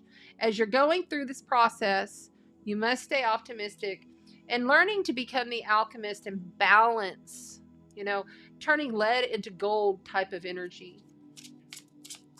Calling upon the angels, calling upon your guides to help you and assist you. Sometimes you get going so fast that you don't remember to stop and do that. And it's very important. The King of Pentacles is here. So you may very well be in a couple. It may be you and your husband is or your wife. Don't get caught up on gender on these cards. Or, the King of Pentacles takes care of business. Could be your husband, your wife, could be a partner, a work partner. Coins are earth energy, which means tangible things you can touch, feel, taste, and smell in this reality showing up for you. There might be somebody that's getting in the middle of y'all too. I feel like there's somebody getting in the middle of you guys. Yeah, on the outside, there's a hanged man. Oh my. Okay, so this is what they're giving me. So somebody on the outside is like, I'm the big swinging thing. Like I'm the it. Okay. And they're like sitting back and waiting for this process to happen. They're on pause. You've been fighting with them, I feel like, or your husband or partner or whoever this other person, the King of Pentacles, Taurus, Virgo, Capricorn is. You've been having to deal with this other energy. I feel like there's multiple people in this whole situation that's going on here, and you're really getting tested. You're really wondering, am I going to be able to keep doing this, because it's getting to be a lot. And it feels like to you sometimes you're getting yourself all worked up, but then your other person, that Taurus, that Virgo, or that Capricorn, is like just all chill about it, like it's not a big deal, and that aggravates you. But somebody on the outside is watching, paying attention, but they're not acting. The Nine of Cups. That is my solo wish card. This is like wish fulfillment. Everything is coming your way. Everything is working out. You have plenty enough to share with everybody. This is like the lady that cooks for everybody. This is Cancer. This is the nurturer. This is, I've got everything that I need and I'm willing to share, and just come on over and let me make you a bowl of soup. Let me make you a sandwich. This is really feeling like you have everything that you need emotionally. You're emotionally, cups are emotional fulfillment, love, integrity, through your intuition, having your intuition being on point. And with that being right beneath this temperance card here, it really highlights to me that a lot of this chaotic energy and the things that are happening, you are going to have to be the one that kind of facilitates to ground yourself. And you're really going to have to realize that this Capricorn that you're dealing with, or this Virgo, or this Taurus that you're dealing with, this other person, that could be their sun, moon, or rising, they're not going to be the one to get all worked up over this. They're just not. If it's not practical, they ain't going to have nothing to do with it. If it's not, they just are not going to be that. You're going to get worked up and worked up and worked up overall. And I feel like this has been something that's been ongoing. It's been ongoing, something ongoing for you. But somebody's watching. I feel like you've got a watcher. So you need to pay attention. It could be a kid. Yeah, the Death card. Okay, so you got the Death card here for the Gemini, Libra, and Aquarius. So the Death card is a deep, dark transformation. It is going from one state of being to another. And on the bottom, you got the Ace of Pentacles. So the Ace of Pentacles is a brand new, fresh, tangible seed that you plant and you must water. You must care for. Whatever this project is, whatever this is that's coming in, you're at the beginning stages of it, but it's going to take some real efforts. And I feel like there's somebody with this Hangman and this Death card. You have three majors on the board. You have Temperance, Death, and Hangman. So you have See there? Okay. I don't know if you see that. Y'all can see them down here, but why? 9 of Pentacles. You got 2 9s. So you're getting close to the end of this situation. If your question is, hey, is this going to be done soon? Yes, you are. But it's going to take only you, because 9s are solo cards. That is a solo card, successful in your own right. You don't need anybody. You don't want anybody. You do it on your own and you're successful. You master your craft. This, though, is money, business, taking care of whatever. Maybe if you're in retirement, you are mastering that garden. You know what I'm saying? Whatever it is, you are mastering the situation and you're successful. You're successful at it. This is wish fulfillment, comfort, nurturing, but knowing that you do it all on your own, girlfriend. You do it all on your own, okay? And then you have the Magician under that. You have all the tools that are needed to take this seed, this tangible growth, this new project, this whatever new idea that you're wanting to birth. You have everything that you need, but it is only the beginning. And you got a long way to go to get there. So you got to grow and nurture and pay attention, because the Death card does not show up unless there's a great ending. There's some kind of a great ending. But with every ending is a beginning, right? All right, so let's also for you pull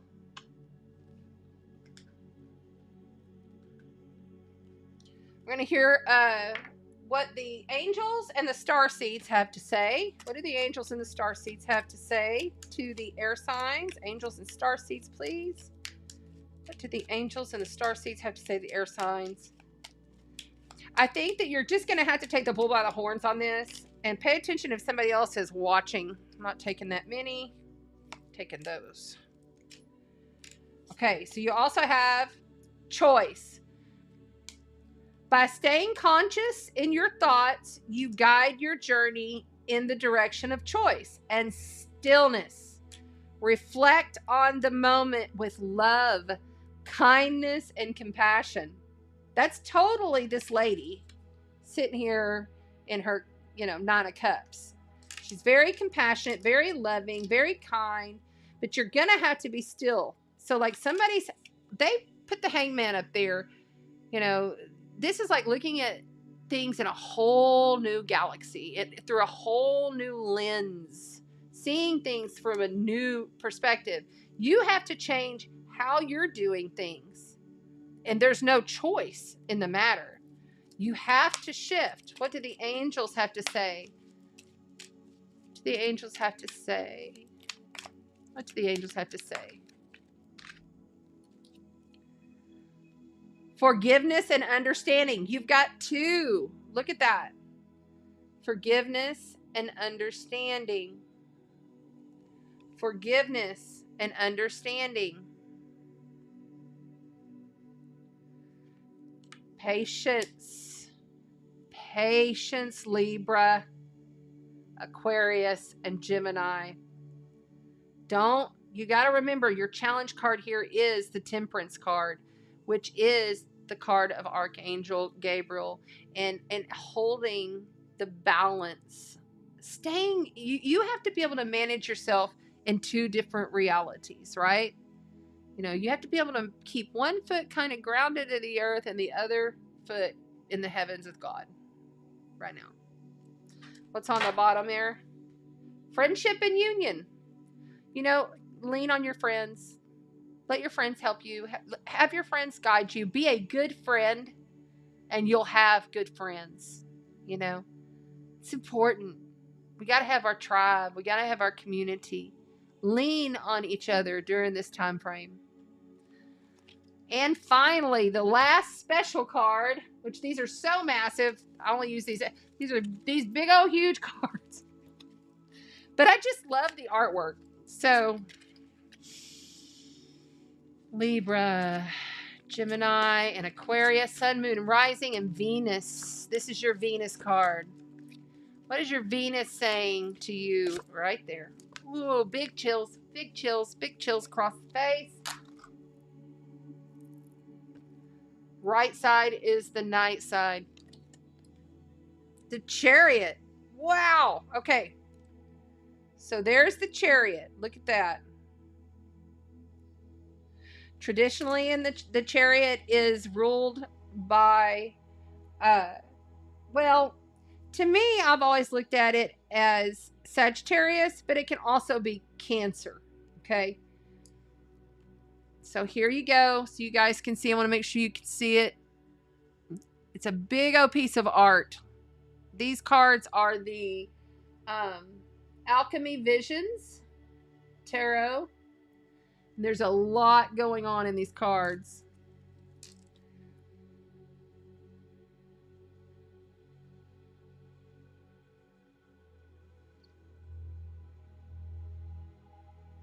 So it's like a quest. You're going on a quest. You may be going on some kind of trip. You may have to leave. And it's going to be edgy.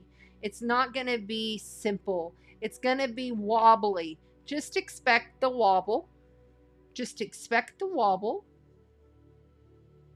Wherever you're headed, expect there'll be delays. But expect victory. Because this is a victory card. Thank you to the air signs. I love you dearly. I'm so glad that you made it here with us tonight. Remember, you are to be in a more forgiving, slow your roll mode. It literally says stillness. It literally says choice. Okay? Woo, my nose is really itching. So you, oh, I hate it when that happens. Hold on. It feels like I got lots of little bugs or something climbing up inside of my nose when I start getting on these socket tingles. Woo! Okay. The Chariot. Man, that is, look at that card. There's so much.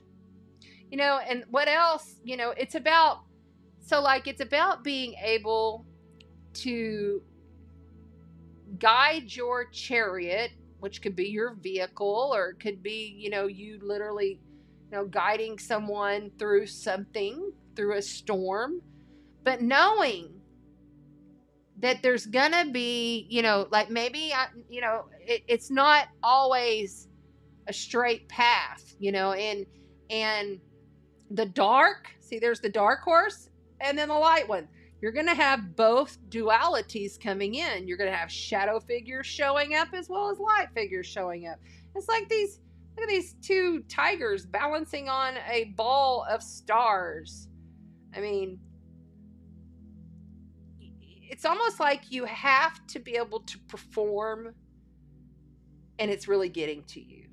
And I feel like with the death card being here, you're just being asked to cut some stuff out and transform in order to water the new seed of growth. Okay? All right. I love you guys. I hope this reading helped you. I hope it resonated with you. And if it did, please make sure that you comment. Let me know on the YouTube replay. By tomorrow, we will have the chapters and the timestamps there so that you can come back, so you can always rewatch if you need to. All right. Thank you, thank you, thank you, thank you. I love you, Libra. Libras keep coming forward quite a bit. So if you are a Libra, I keep hearing Libra in my head. So you might be a Libra, Sun, Moon, or Rising. Just pay closer attention to that read and maybe come back. And remember, you have to temper yourself, especially with that South Karmic Node of Fate being there in your sign. Self-acceptance. It popped right at the end. Self-acceptance. Yep, that's it. I'm going to give these a good shuffle for the next.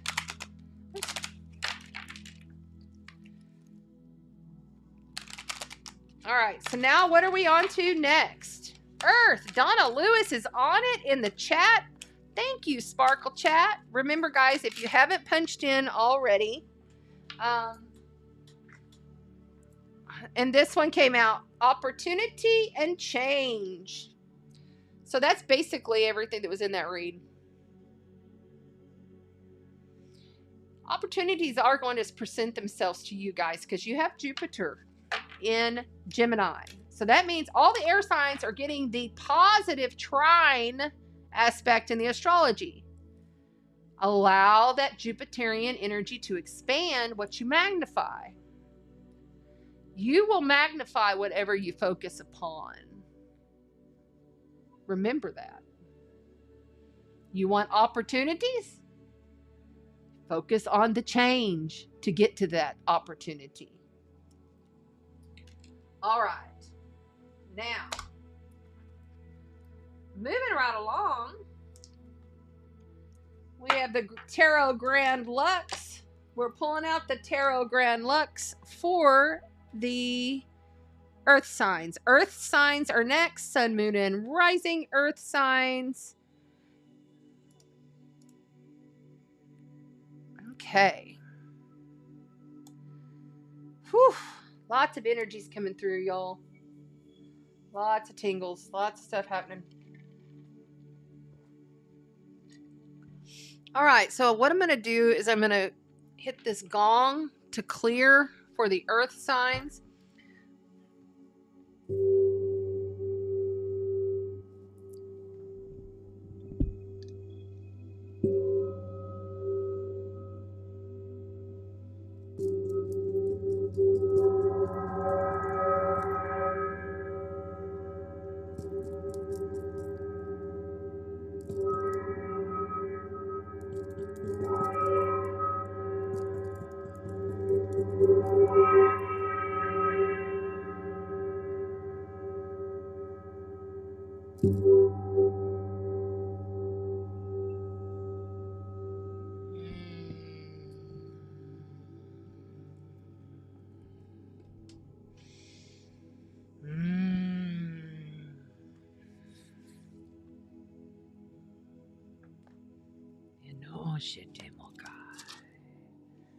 Circle of care.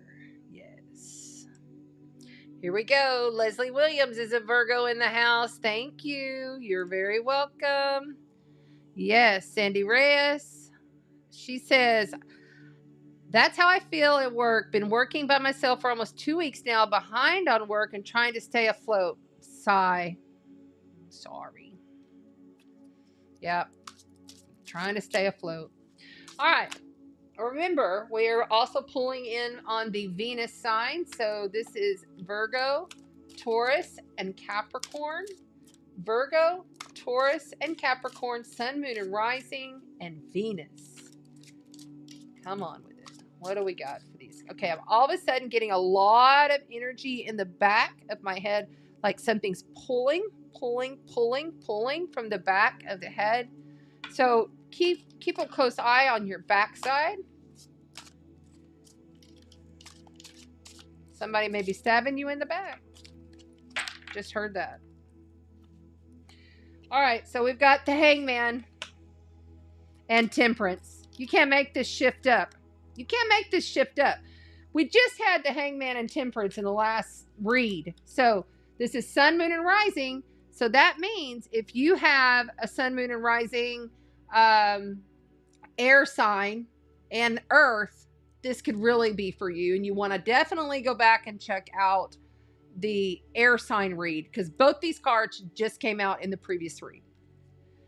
So you've got first the Hangman, major life event, major arcana, the Hangman.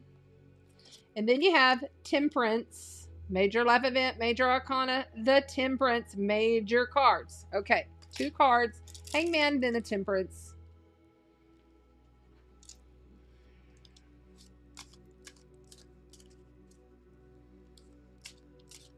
Sometimes you just got to feel like you're stretched, but you're stuck. So feeling stretched and stuck, but not realizing the alchemist power that you have. It's almost like it's all of these duties in life and the things that you have to go through and the things that you have to do are becoming stagnant.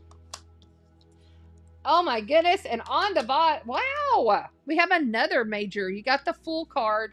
That's the first card of the tarot. I feel like you're just wanting to escape. Like you're wanting just to start over, leave, take off. But I also feel like that there's some foolishness or something unwise. And it's almost like it's something scrambling the mind. You're not seeing things as clearly as you should. And I'm cautioning you because I don't feel like that's like a positive jump. Wow. Earth signs, Virgo, Taurus, and Capricorn. You've also got the strength. So here on the board, on the YouTube, you can come on over. The link is in the bio. You can see all the cards. You got strength. So you got 4 major life event, major arcana, strength card. Okay, so this is Leo. This is Leo. The Fool is Aries. Temperance is Sagittarius. And the Hangman is like Taurus, Virgo, Capricorn energy. But I really feel Virgo-ish from this. Strength is coming in from outside of you. So there may be somebody else that's trying to tame you. There may be somebody else that's like, hey, hold on a minute. Hey, listen. You know, you might want to listen before you jump. Because you've got, oh man, you got the 9 of Swords. So that's a lot of anxiety. That's a lot of unsurety. It's not really paying much attention.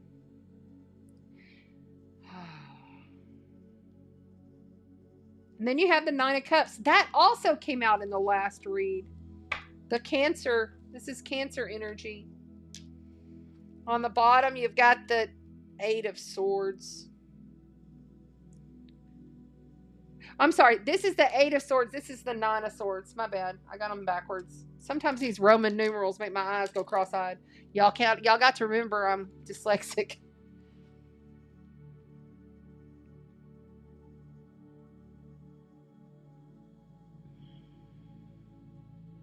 There is so much mental confusion going on here. There is so much fear frequency in this read.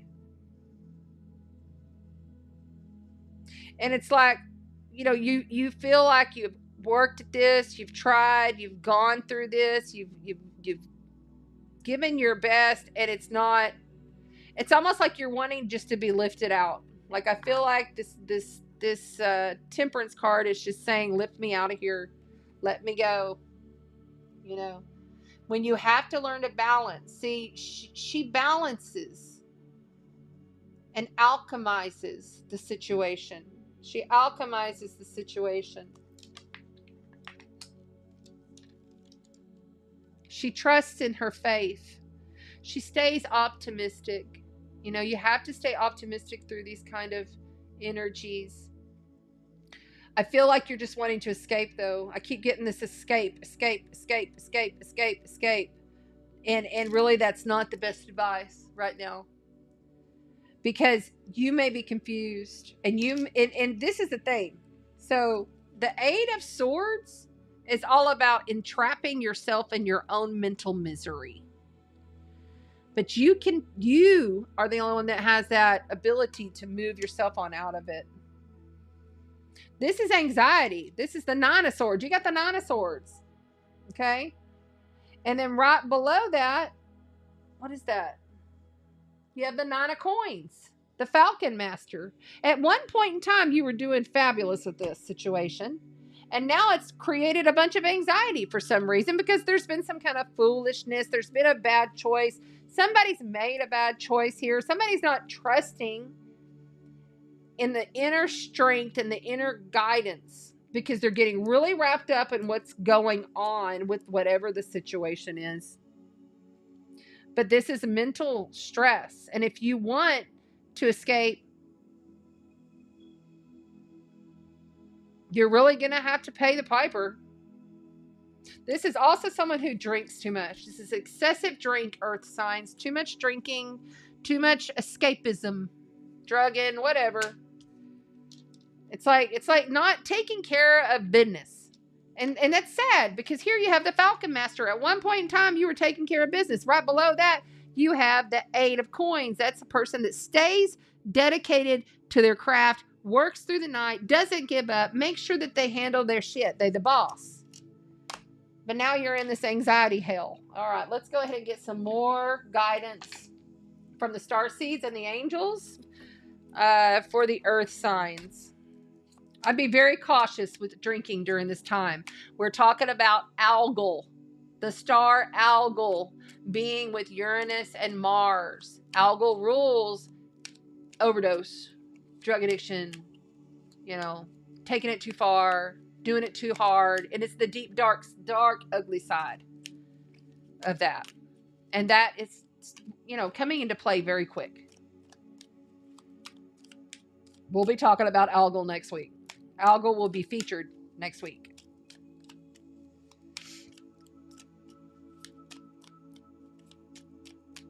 All right. Come on. That's it. I feel a little uncomfortable. I'm not going to lie. Earth Guide. Your sacred calling upon this planet is to simply love and be loved. Simply love and be loved. Starseed, raise the vibration of the planet through your radiant, loving light. You cannot raise the vibration of this planet if you are all in this anxiety, if you're all wrapped up in the monkey mind.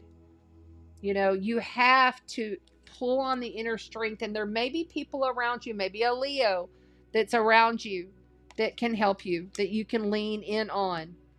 Don't hide away in your own darkness, and don't be foolish and take the wrong steps. You got to be very cautious and calculated with what you are doing. You are extremely powerful, but I don't think you quite get that. Like, you know that you are, but you really, really are. And when you shift your higher frequency and you trust, the challenge here is temperance. To keep the faith, the optimism, to know that you can create anything that you want through the highest light. Raise your vibration. Start with grounding, but raise your vibration through love. Let's see what else we have here from the angels. What do we have for the angels? Shit. Woo, boy. Joy and contentment. Joy and contentment, romance and connection, holy love. Holy love.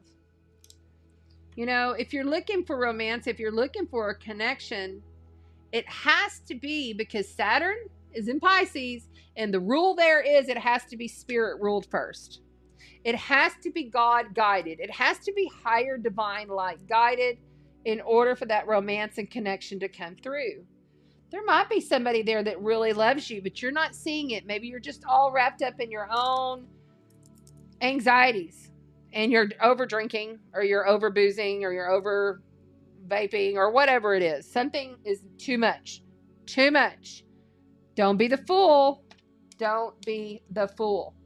Like, sometimes I see this in different ways, but this is a fool card. This is taking a chance, jumping off the cliff without even looking to see where you're going. Earth signs, snap out of it. Like, seriously, because you guys are putting yourself in your own mental torment. This is you being in fear and in lack. You put yourself there. It's all mental. Swords are all mental. Yeah, it may be scary, and it may feel very, very real. And I understand that. I get, trust me, I get mental illness. But it's still up to you to know that you're the earth guide. Okay, you're the earth guide. You're the starseed. You're the only one that can change that shit. There is a sacred plan. There's a sacred plan here. All right, and finally, everybody is getting the piece of art card for their Venus. So you want to know in your birth chart for this card to work, and you can take a picture of it. For this card to work, look at these big old cards. Huge, huge cards. For these cards, you want to know your Venus. Where is your Venus? What sign and placement is your Venus? This is the card for that. Woo! Venus rules your like your relationships, your love, any relationships really, but mainly love relationships. But it also rules judicial systems, judicial proceedings. It rules your beauty and how you magnify, how you bring people in, and how you show up in your own gorgeous beauty, how you get your money, what you sense about things and about, you know, life in general. That's it right there. Thank you.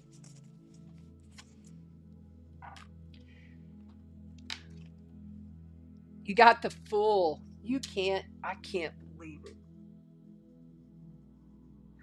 Earth signs. You got the Fool twice. Twice. Got the Fool. You fools. Look at this. Don't be a fool. Don't be the fool. I can't believe it. You got the Fool twice. That's crazy. That is so crazy. All right, so look here. Look at this Fool. Now remember, these are very different because this is art. These are not cheap cards. These are very different. Every single bit of that has some meaning to it, you know.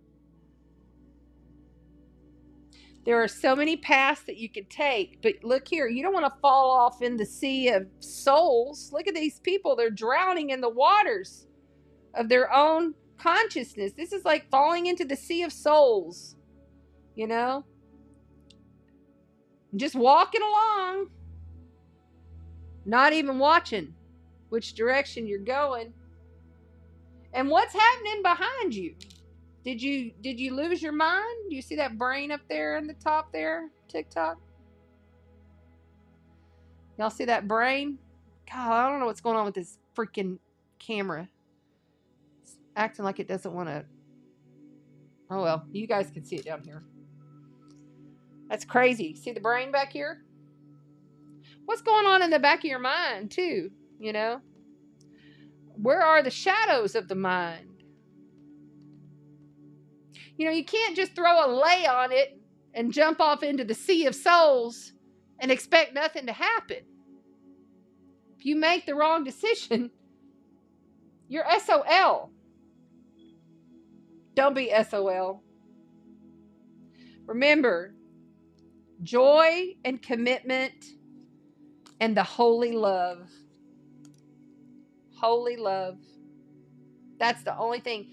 And it spirals and it's continual, just like we are continually spiraling through this universe. Like we are continually spiraling, like we spiral on the inside. Our DNA, right? There might be some kind of romantic connection involved in this situation for some of you. If you're looking for joy and contentment, you've got to really watch this Fool card. Look, you got two Fool cards, two different decks. Same card. Very unique right there. You see this? Okay. Everybody on YouTube and Facebook, if you want to take a picture, I'll leave it there for a minute. On TikTok, please come over to the YouTube if you want to see all of the board, all of the cards. And that is the Earth signs, Sun, Moon, and Rising, and your Venus sign. Okay? Your Venus sign. What you'll want to do is you're gonna go say, okay, let's say your Venus is in Capricorn. Okay? So what you're gonna go do is you're gonna look up Venus in Capricorn, learn about it, and then you're gonna take the wisdom that you receive intuitively from these big artwork cards and move forward in your own intuition. What does it mean to you? You know, at a later time, in reference to the Venus placement in your personal birth chart, your astrological soul code blueprint. That's a blueprint. It's a fingerprint of your soul. That chart is. So you really want to know your chart. If you don't have a chart, please get one. Okay. Remember, you are starseeds. It's not easy for us. It's just not. But it's manageable because it's about how you react. It's how you balance and your faith, you know? Like, I'm constantly telling myself, I'm the alchemist. I'll alchemize this shit. You know? I'll take it on. Why not? You know? Why not? I mean, I've already been through so much that, come on with it. And we all have, you know? We all have been through a lot. I don't think there's one person in this earth, and if they are, they probably fibbing on it. I don't think there's one person on this earth that can say they just had a perfect life all of their life, forever and ever, you know? And especially in these last 4 years, really since 2012, but since we've really upticked in this energy and we are going through this evolution, and, you know, we are in a Sirius Stargate right now. And that's not easy. You know, everybody gets excited. Oh, Sirius Stargate, update, upgrades, downloads. Okay, get excited, because that shit ain't easy. It's not easy. I don't get excited for these. I just don't. I'm just like, okay, here we go again. You know, I just don't. I'm the kind that I would rather just, like, you know, take a break. And I did. I got a little bit of a break. There was a little bit of a break before the craziness started. And I knew craziness was about to start again in my life. I knew it. Because I cannot have a whole year without some damn craziness starting in my life. What about y'all? Have you had a solid year where ain't nothing bad going, nothing crazy happen in your life? I mean, there's always something, right? Like, I've had multiple things just in the past 24 hours.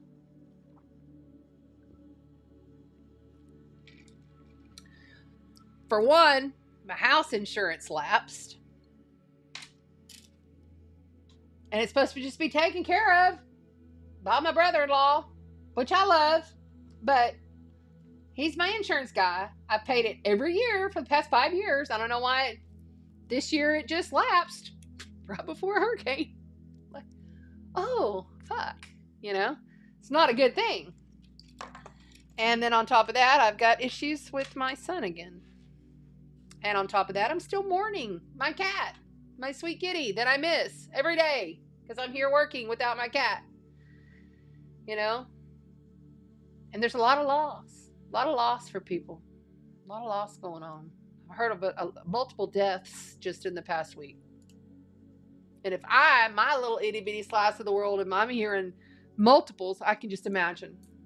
The Sirius gateway is when people leave the physical body. Solstices is when people leave the equinox, people leave. Eclipses, new moons, people leave the body. That's when they leave. Portals open and we leave the physicality so that we can move on to our next step, our next adventure. And it's a beautiful thing, but it's also a hard thing because we're all programmed. We're all programmed to believe that death is hard. It's so ingrained in the consciousness, it's hard to get that away. Now, I do believe in the beginning, when we were first here, that we were not programmed to think that death was such a big thing. I think that we all realized that we didn't have attachment to physicality because it's just another step, right? It's just another step in order to evolve the whole of consciousness. It's another step to creation, you know, and God's source creation is everything. And we are that. Everything. It's like, what if a brain was inside of a brain, inside of a brain, inside of a brain? You could view it like that if you're more of a mental person. We have multiple fractals of self that we can tap into and utilize in order to manage the movement of our life. You know? You can trust I'm going to be tapping into some things trying to get this hurricane to go somewhere else because I don't want that thing hitting me. But I don't want it hitting anybody, but it's going to come. And then they got the, you know, weather manipulation shit going on, whatever. Whatever's clever. All right, so let's move on. And now, what have we done? Because I can't remember. What are we doing next? Fire. Thank you to the moderators. Thank you, moderators. Like, share, and subscribe. Do all of the things right now when I'm in between. And then you just pop, just minimize me, like it. You're good to go. Okay? Now, if you are, what Leslie says, what does Leslie say? Me and Leia, little sis, just barely survived a tornado. Oh, damn. Good for you. I'm so glad. If you got to see it, man, I saw one years ago when I lived in Midland, Texas, in West Texas desert. Yeah, that's where I dwelled. And I seen it way in the distance, and that was pretty trippy. And I'm glad that you're okay, because those things are just spinning. The world is crumbling. Earth, Mother Gaia, is shaking. There's a new big fault line that's opened up, not just up in Wyoming, but one down here in Mexico. I just saw that today. And then all of the stuff that's happening with the Supreme Courts and stuff like that that's going on. You know, they're going to overrule. Somebody said that, I can't remember who it was now. I hate not quoting people. But I heard someone say that they're now going to make homeless people criminals. Like, that was just ruled. Like, if you're homeless, loitering or whatever, like, I don't know if it's loitering, I don't know all the specifics, but it's like, basically homeless people can be arrested for being homeless. And I thought, well, that's pretty effed up. What about what about humanity? You know, and I get it. There's a lot of people that believe, oh, if you're homeless, go get a job. I get it. But some people can't. Some people can't work because they're so messed up in their brain, or they're crippled. You know, they try to do their best. I know this because my son, I don't know if he'll ever be able to. But at the same time, I'm like, I can't take care of you. I can barely take care of me. So anyway, it's a lot. There's a lot of heavy, hard, chaotic energy taking flight. And we all just got to keep being that phoenix. We all just got to keep rising to that occasion. And realizing that we're birthing new timelines through the chaos. We're birthing things in order to evolve. I really believe that. I really, truly do. Lots of damage in Midland. Damn. There were 2? Dang. You know, I didn't even hear from my dad. He normally tells me when that stuff happens. That's funny that I didn't hear from him. All right, so what are we doing? What are we doing? I can't remember what we're doing. Fire. Donna says we're doing fire. Okay, fire signs. We're on the fire signs. Fire, fire, fire. And for the fire signs, because you guys are so hot, you Aries, you Leo, you Sagittarius, I have got out the Koshi chimes for you.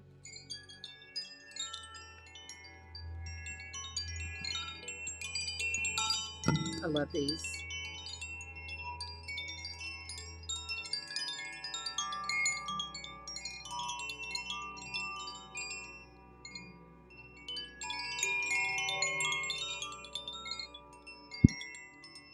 They're so relaxing. I've got 5 of them. I got them in France for the sound healing room. It's just lovely.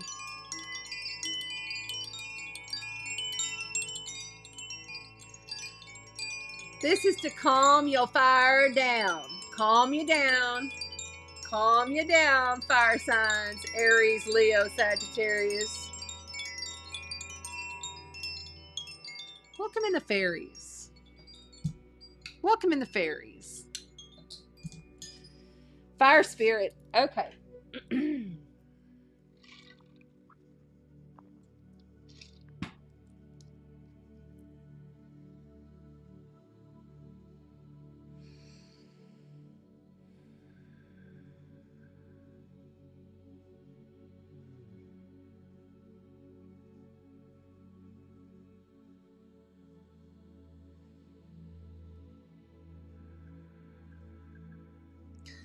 The witches may wander and then they may roam, but where they go, nobody knows.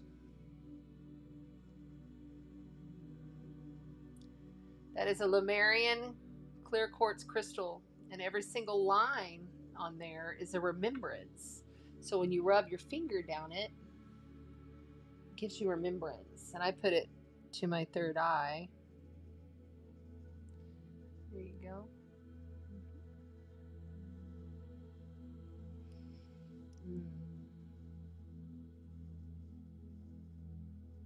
It's like I get little flashes of like Orion Wars a lot of the time with it. And I'm not me. I'm something else. Whoo, lots of tingles up here too. Okay, hold on. Make sure I'm not holding these upside down. You know, I really feel like somebody's going to be going on a trip, or somebody's going to be leaving. Somebody's going to be taking off. Somebody's going to, it could be a short distance travel trip, or it could be a long trip, or somebody just got back from a trip. But somebody's about to be going somewhere, and it's really important that you pay attention to where you roam. It's like a roaming. Ooh, my eyes are watering. There's a gateway there for you, fire signs, Aries, Leo, Sagittarius. There's a gateway there. Look and pay attention. It's going to be in nature. It's going to be out, like maybe you're exercising, or maybe you're walking by a river, or, you know, maybe you're even just taking a break at a rest stop because you're traveling. It's going to be not obvious. So pay attention.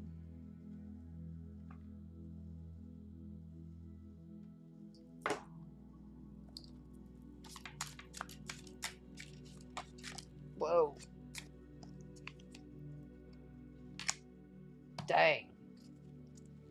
Well, fire signs. Aries, Leo, Sagittarius, Sun, Moon, Rising, and Venus. Throwing Venus in this week, by the way. You got the World card. Major life event, major arcana, the World. So the World card is the last of the major arcana in the deck. Okay? It's the last card. It's whenever you sustain, you have come to victory. You have come to conclusions and closures on something. It is about celebrating you. Okay? It's about realizing that you've accomplished a whole lot. It took you a long time to get to this point. Pat yourself on the back, fire signs. Maybe give yourself a little vacation. Let's see what else we got for our lovely fire signs. Boom. The Five of Swords. A challenge is presented with the Five of Swords. Something ended, and it may have ended harshly. There may have been some difficult words spoken. Somebody may have taken some things, or you may have needed to take some things. The Moon. Illusions, delusions, and confusions. You're walking into the unknown. So by this next full moon, because we have 2 full moons in Capricorn. We just had one 2 weeks ago, and now we're about to have a second full moon in Capricorn, acting like bookends to the period of time. Capricorn is the opposite of Cancer, and the Moon card is ruled by Cancer. In order for this new beginning to begin, and you have the, you know, this pretty much looks like a new moon here. You have to walk into the unknown with this. You're challenged. I kind of feel like you don't want to speak these words, or you don't want to do this action, or you don't want to think these thoughts, but you kind of just are in this I don't know right now. The 8 of Swords. That's coming in from outside of you. So fire signs. Somebody may be trapped. The 4 of Swords. Whoa. Look at all the swords popping for the fire signs. Okay, swords are air energy. That's your intellect. It's your communication. It's radio waves and frequencies in the air, invisible. It's the internet and communications. It's media. Okay, it's writing a book. All that kind of stuff. writing music. The Knight of Swords. Wow. How in the world? It's almost like this whole 78 card deck is nothing but swords here. So you got two majors, the World and the Moon, the Five of Swords, the Eight of Swords, the Four of Swords, and the Knight of Swords. So in order for you to continue to stay in victory, because you have accomplished a lot, you've made it to this far, right? You're going to have to walk into the void. You may have to speak some words you don't want to speak. You may have to think some things you don't want to think in order to walk into that void and to walk into the unknown. You're going into the unknown. You don't know, and you just have to accept that right now. But the Eight of Swords, somebody may feel trapped by you, or like they feel like they can't say something to you, or they're wanting to say something to you and then they don't, and that aggravates you. And so then you got to just lay it down, because the Four of Swords is about taking a break, taking a rest, going on a vacation, meditating, taking a time out from work, not staying all up and involved in the matrix BS that's going on here. And then the Nine of Swords says it's time to fly. And there's big communications coming in. Fast. This is the fastest knight in the deck. Fast communications coming in. Something's going to change really quick. You think it's taking forever. You think, oh, you know, I'm having to do this. I'm not really liking it. I'm kind of not feeling it.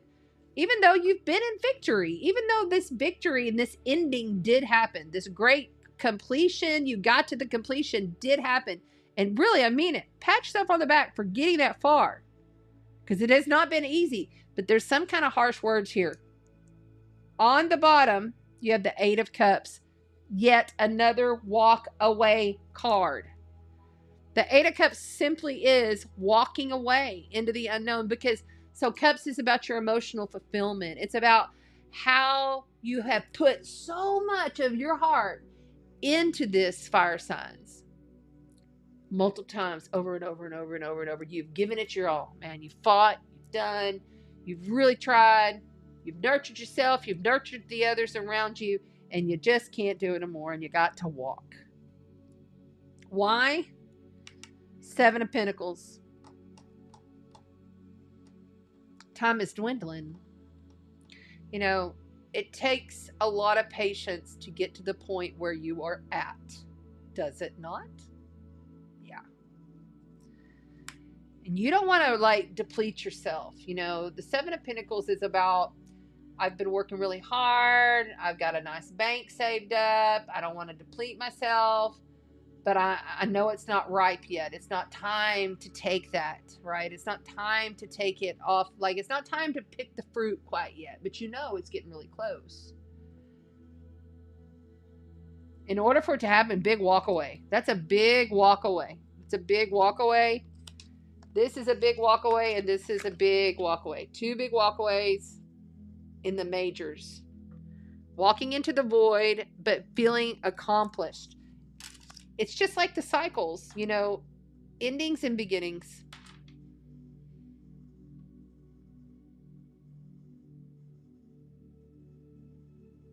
But I feel like y'all need to go somewhere. I still feel that coming through. All right, let's see. Let's see what this star seed deck has to say for the lovely fire signs. Aries, Leo, Sagittarius, Sun, Moon, and Rising in Venus.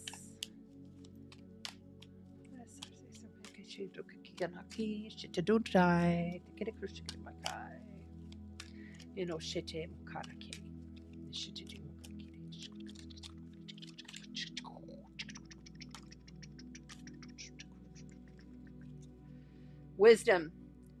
See your adversaries as opportunities to expand your spiritual light. Wisdom. What else? Courage. Live your life fearlessly with courage, strength, and determination. And on the bottom, you got Earth Guide. Somebody else got Earth Guide. One of the other readings got Earth Guide. So come back on the YouTube, Chanda Sparkles Astrology, and you can check to see what other, because there might be more messages in the other reading for you. Your sacred calling upon the planet is to simply love and be loved. Simply love and be loved. What would love do? Ask yourself before you act, before you react. It's a highly emotionally charged time. And fire signs tend to react a little bit quicker. You know, pull that cord, jump off the cliff. Don't do that. You really have accomplished some stuff, though, and I feel like a good break is well deserved, quite honestly. But your challenge is you're going to have to say, this is saying harsh words. This is somebody else saying some harsh words. This is doing some dirty deeds sometimes because you have no choice. 5 of Swords. It's kind of like the backstabbing card, you know, and that's your challenge. You are challenged to do that. And walk away. The moon, right there. Next, walk away. What just flew? Okay, you got friendship and manifestation. Friendship and union and manifestation. Escape with a girlfriend. Escape with a guy friend. Escape, escape, escape. Get out there and manifest your life in a different direction. You know, all these swords, this is harsh. This is a harsh reading. It's not an easy reading. You manifested yourself to completion, victory, well-deserved, but now you got to walk in the other direction, and you have to at least take yourself into the void, then take yourself a break. Opportunity and change. That's come out twice too tonight. You got to change. It's a transformation metamorphosis. You got to change. Transformation and metamorphosis. All right. And finally, each of you are getting a nice big huge card from the Alchemy Visions Tarot. Alchemy Visions, because remember, it's about envisioning your future.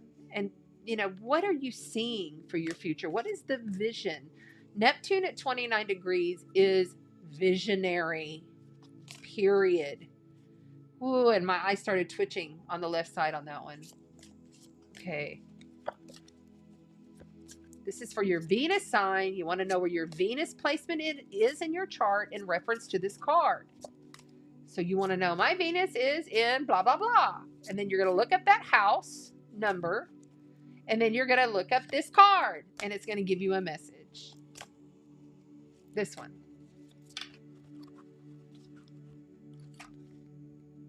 Judgment. Major life event, major arcana, the Judgment. The Judgment card, okay? This is, so you got the World card, which is the last card.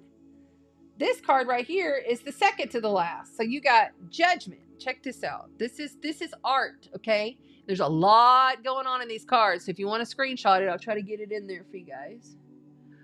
But you can also always come back to Chanda Sparkles Astrology on YouTube. I would appreciate it. And see everything very clearly in HD on the screen. Because I have a split screen going on over there. Okay? So, Judgment. Look at that guy. Holy cow.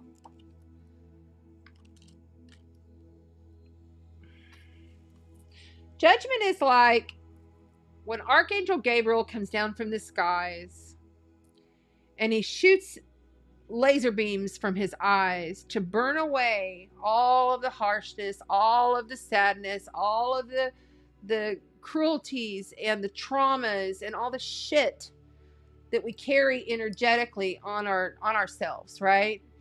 And he lifts you. See here, he's lifting, look. He's lifting them from the depths of the grave. See how they're coming out of the ground? There's bones underneath here. They're coming up and out of the ground.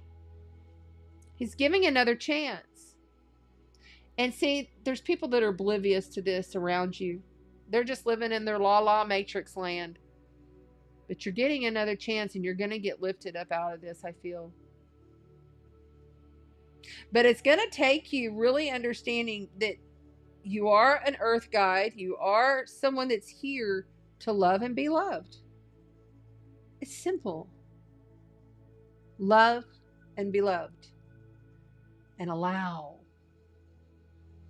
But I feel like before all this happens, you're going to have to do some cutting. Lots of swords on this read, my friends. So if you do cord cutting, do cord dissolve with love. Cut can be so harsh. Dissolve with love. Dissolve, because then that shit can't get tied back together. It's gone. Poof. Give it back. Give it back. Yeah. Thank you to the fire signs, Aries, Leo, Sagittarius, Sun, Moon, Rising, and Venus. Thank you for being here. I love you. I love you. I think we're on water next. Yeah. Thank you, Donna. Donna, you are on it tonight. I love you. Thank you so much. All right. Very cool. So we're on to water signs next. Let's go ahead and clear these cards for the next read. Patience. It's going to take patience, and lean on your friends. Manifest with your friends. If you want opportunity and you want this to change, I mean, you know, you've been through it. If you want it, you can have it. But I really feel like it's going to take some serious cutting away on some things. And you're starting over. And you're walking into the unknown. And that's not always easy.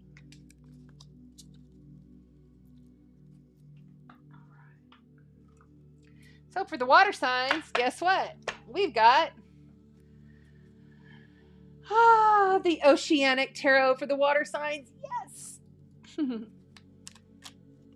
Water signs get the Oceanic Tarot. By the way, I would like to say happy solar return to all the Cancerian lovelies. All the beautiful Syrian star seeds out there. If you have any major planets in and around 14 degrees, and for starseed placement, it has to be within 1 degree either way. Okay, it can't be 3 degrees either way, and it counts. Nope, not starseed placements.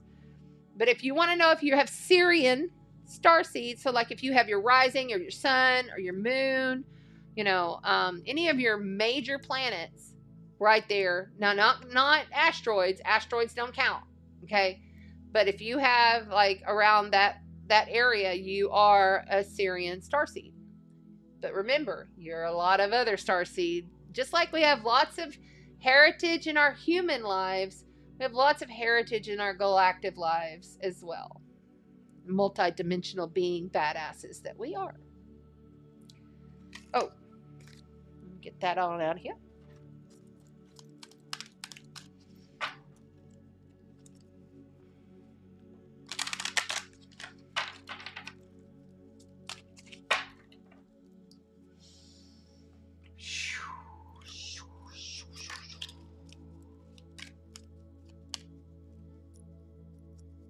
Getting tingled on my night side. This is my shadow side, my night side. Getting tingled all over now. I have to take a little just sidetrack break here real quick and put my coconut water in this cup because I'm very thirsty.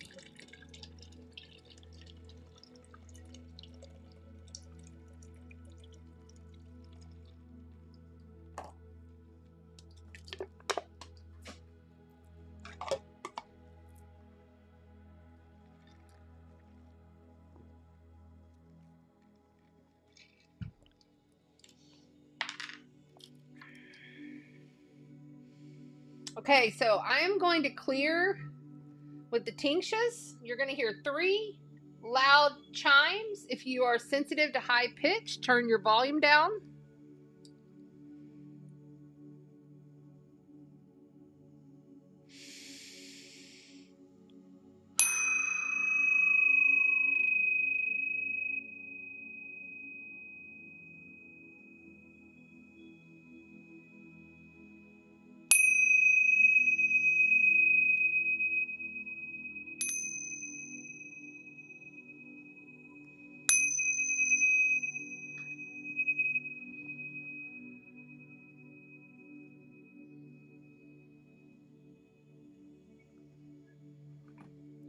really resets the energy. They're not expensive. Tingsha bells. Get you some Tingsha bells. They will help you to reset your energy if you're having an emotional breakdown. If you're having mental issues, it helps rewire the brain. All right, water signs. Cancer, Scorpio, and Pisces. Cancer, Scorpio, and Pisces. Sun, Moon, Rising, and Venus. What do the lovely Cancerian, Scorpions, and Pisceans. Whoa! 10 of Pentacles. That's one of the very good, that's like one of the best cards in the deck right there. That's money. That's cha-ching. That's overall fulfillment in the matrix. That's, you know, getting everything you want. You know, it's like also integrity, and it's like that wise elder energy, you know, the old crone, grandfather, wise grandfather energy coming through for you, having everything that you need, you know, being able to provide for your family, being able to give. It's like being able to give to the grandchildren, having plenty enough to go around. You know, this is the water sign energy. And, you know, that's luck. It literally says it right there on the bottom of these cards, right there. That's the 10 of coins. It's the last in the minor arcana of the earth before you start getting into like the royal court cards. Luck. Not bad. Not bad, water signs. A good way to start this reading, that's for sure. Come on with it. What do we got here? Oh, there. Followed by the vortex and contemplation. So the vortex is the Tower card, okay? So coming in your challenge position, you have the Tower card and the Hermit afterwards. So there's the vortex, so you can have a little look at it, okay? Don't worry. First of all, that's the first thing that's coming through right now. Don't worry. Don't worry. If your world is crumbling, if everything's falling apart, if you can't save it, it's not meant to be saved. It's pushing you into your wisdom, okay? It's pushing you to your wisdom. This is the Hermit. This gentleman goes within for a long period of time, because he is searching for that eternal wisdom, that eternal guidance that he needs. It's so important to realize that when chaos ensues, what comes after is a complete metamorphosis of your life, a complete metamorphosis of who you are, how you react, how you be in every kind of situation that you could think of, you know. But don't worry. Oh my goodness, you got to be kidding me. Coming in from outside of you is the World card. We've had the World card come out, I think, in the last one, and the one we've had the World come out multiple times tonight. So you definitely want to go back and check, you know, your other elemental signs for the other readings on the replay, because you'll probably have messages there. Somebody may be saying, this is it. You know, I'm done. I'm leaving. I'm seeing some souls like vortexing on out of here. Maybe you have a family member that crosses, and if you do, I'm very sorry, but they're on to their next thing. And maybe you end up with a windfall of money, and maybe it just sets you into sail. You know, you have to go a whole different direction with this. You know, when big stuff happens, like the world is the very serious, fixated, sustaining card to sustain and fixate the energy. Right? And that's coming in right below your 10 of Pentacles, right below your luck and your fortune, challenged by the vortex. Are you going to let that vortex take you away? Just gonna get fucking lost up in that shit? Don't do that. Think. Be like the jellyfish. What does a jellyfish do? They just float around being cool. If something comes in their way and messes with them, they just sting them. You know, but they're cool and they're off planet.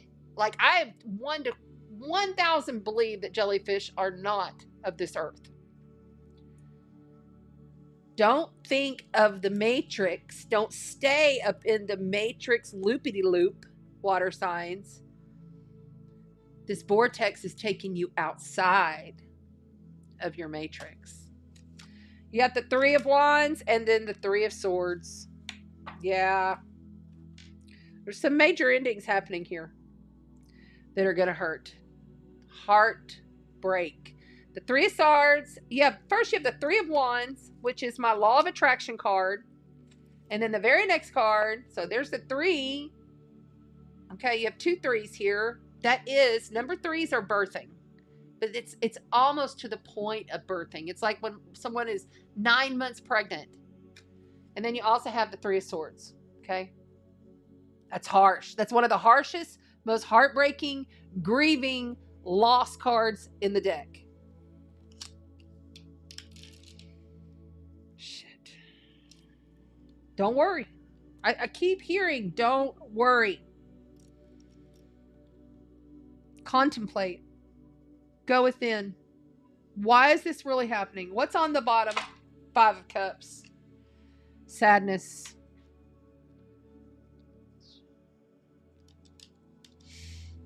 Everything has to begin again. And whoever this is that's leaving, water signs, it's about regenerating their soul. You know, they've done as much as they can do here in this life. And it's not going to be easy, and this is going to come in fast, and it's going to be hurtful. But I want you to remember that you still have so much more to live for here, water signs. You have so many people who love and support you and that are here for you. Why? 3 of Cups. Right there. Celebration. Reunion. If someone is leaving your life, water signs, whether it be literally physically leaving this lifetime or leaving your life, like moving on, they've played their role in your story for as long as they can. Remember, they may be going into reunion and you need to be an allowance. But I feel very sad for you. I feel a heartbreak here. I'm getting a lot of headache pressure.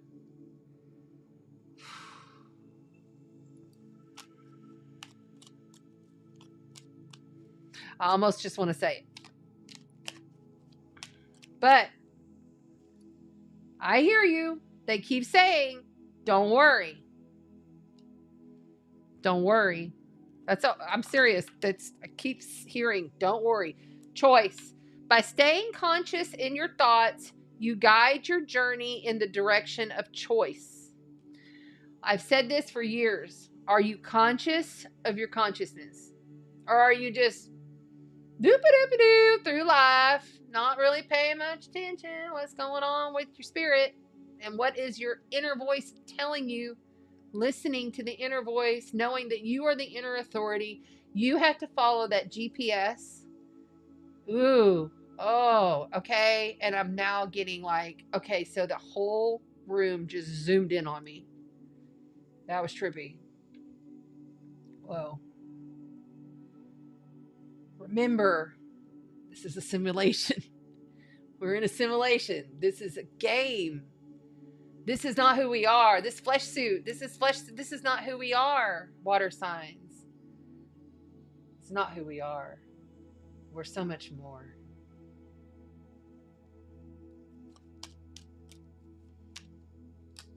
Starseed. That also has come out multiple times tonight. Raise the vibration of the planet through your radiant love. Radiate that love.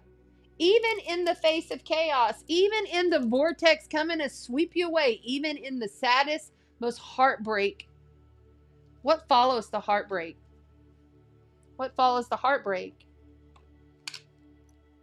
Tenderness, compassion, humbleness, love, gratitude. Universal love shines through the miracles of life all around you. Universal love, gratitude, thank you. When you wake up, what are you saying to yourself first thing when your eyes open? Thank you. I'm grateful today. Grateful, you know? It's beautiful. But I'm going to tell you, this is going to be rough. For some of you, this is not going to be easy. Okay, so let's hear what the angels have to say. What do the angels have to say to the water signs? Sun, moon, rising, and Venus. What do the angels have to say to the lovely water signs? Sun, moon, rising, and Venus. Vulnerability and freedom. And look, she's holding the Sirius star. Never seen this card. There she is right there holding the Sirius star. And we are in the Sirius Stargate. Okay, we'll be in the Sirius Stargate for 6 more days. 5 more days, excuse me.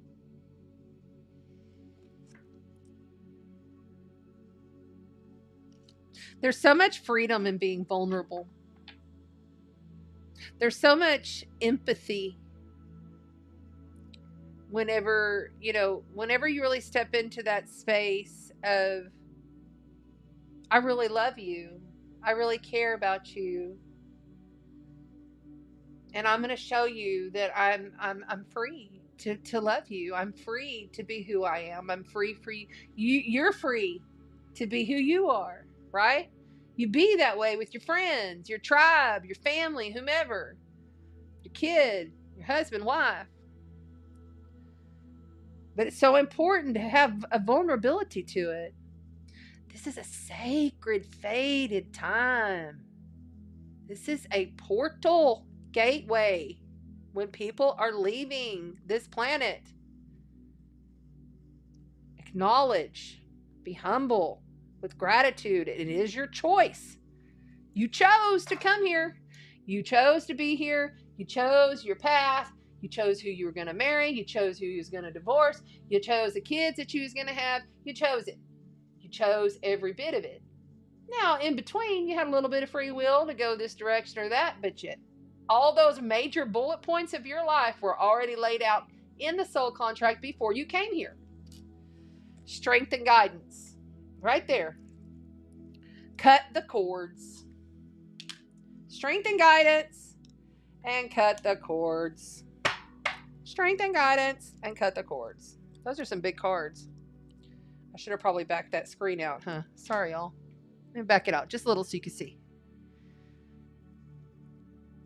Strength and guidance. Cut the cords. Look at this guy. He ain't playing. And look, there's another vortex. Cut the cords. Dissolve the cords with love. Don't cut them. You're going to do a cord cutting with somebody? Dissolve with love. It's not to return. We're not going to, it's not cool. Your soul kind of goes, what the fuck? When you're sitting there constantly cutting the cord with somebody and then it comes back. And you cut it again and it comes back. It's like, at some point, it's like the boy who cried wolf. Your high self is going,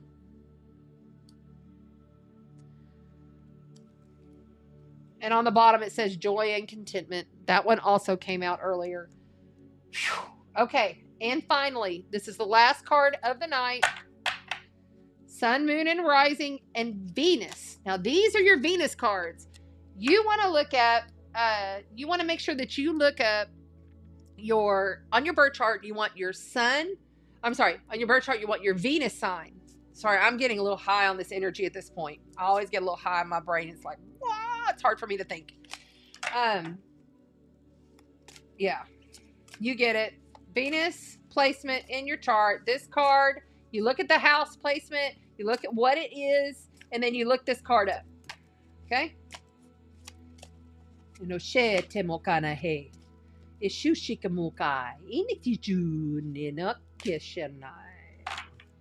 devil. You got the devil. Water signs.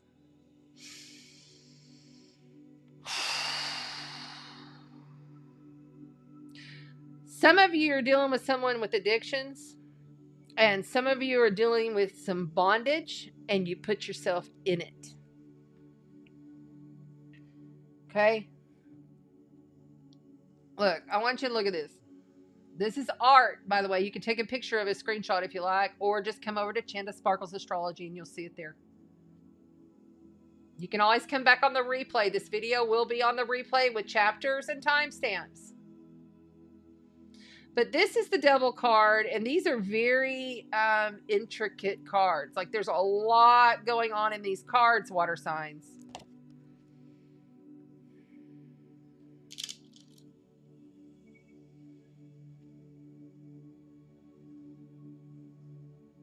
Some of you, I cannot stress, and this is all coming from my shadow side, my shadow dark side here. I cannot stress how shitty it would be if you go back to this situation. I won't be able to save you at that point. No one will. You only got to save yourself. So that thing that you're thinking about, stop it. Because this ain't going to go well. It probably isn't going to go well. But you're not to worry, because when you're worrying, you're asperbating. Don't disasterbate. In other words, don't disasterbate. Put it in the comments. Damn, that's a good one. I have Saturn in Gemini, so I can create words. Don't disasterbate. Don't be a disasтерbater, you dirty bird. Fish. But yeah, the devil is bondage. And it's being stuck. It's being stuck in a dark loop. It also could be really kinky S&M sex. For a few of you. But most with the rest of these cards, this isn't the greatest sign. Started out really good. I think you're going to get some funds. I think you're going to end up getting some money. I think you're going to have some abundance and you're going to have some wealth. But there's some serious endings happening here. And they're not pretty. But you chose this path. You sure did. Just remember that, water signs. Thank you. I love you. I'm sending you so much love. I'm sending you so much love. I am going to take pictures of all these large Vision Alchemy cards. And I'm going to put them out there for each of the signs. And I'll make a post on the community tab, as well as the Facebook, different Facebooks and the Facebook groups and everything. So in case you didn't get to take a screenshot, you can come back and check it out. There's a lot of strength and guidance here, and you're going to need it. And you know what? Sometimes you're just going to have to float. I really see you floating. Floating like the jellyfish that you are. That very intuitive being that you are.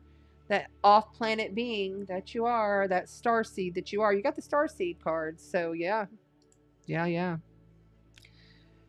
Whew. This has been an evening, has it not?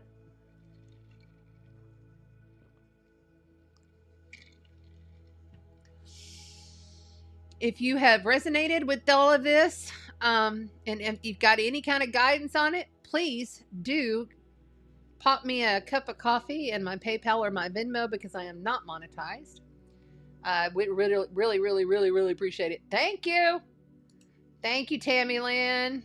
Hey, Robin. I see you there. Hey, Diana. Hey, Howard. Hi, Karen.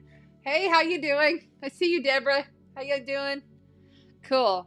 Okay, so this is the end of the broadcast. Don't disasterbate. Look, I'm going to put that big. How do I do it? There it goes. Don't disasterbate the situation. Don't do it. Don't do it. You're very welcome. Yeah, you'll want to watch that replay. Okay, so, and tonight, there was a lot of cards that were duplicating, even though every single zodiac element had its own complete separate deck. Because I always use 4 tarot decks for each of the elements. And multiple cards were coming out. I know the world came out a couple of times. It's hard for me to remember everything right now, but I know there was a lot of multiples that came out tonight. So definitely want to check that out. Okay, so thank you so much. I appreciate you guys being here. You know, don't forget, if you come back on the YouTube replay, maybe you can't afford to give me a cup of coffee. Maybe you can't do that, and that's cool. We're good. I'll tell you how you support me is you come back on the replay and you comment on the replay. All you got to do is put a heart. That's how you can support me. And play my videos. You know, let them play. Just if you can't pay attention to the whole thing, just let it play through while you're cleaning your house or doing laundry or whatever. Just let it play. Just put it up on your TV and let it play. That helps a lot. It's a dog eat dog world on the YouTube for spiritual folks, because this is the other thing. Some people subscribe and then they come back and they're unsubscribed. YouTube just has this funny thing where they're just like so funny about it, you know. It's just, I can't even believe it. So yeah, it's crazy. All right, so like, share, subscribe, do all of the things. I love you all. I will be here next week as long as we're not getting hit by a big old huge hurricane here on Padre Island. Remember to send your prayers to Jamaica. They're about to get hit tomorrow morning. And all of the islands in the Yucatan. Let's really remember to pray for them every day. All right. I love you. Thank you. I love you too. Yes, Lynn. Congratulations. I'm so glad. You're very welcome. You're very, very welcome. Walk in the light and spread the sparkle. I'm going to say bye to you guys first. Love you, TikTok. Thank you. Walk in the light and spread the sparkle. I love you.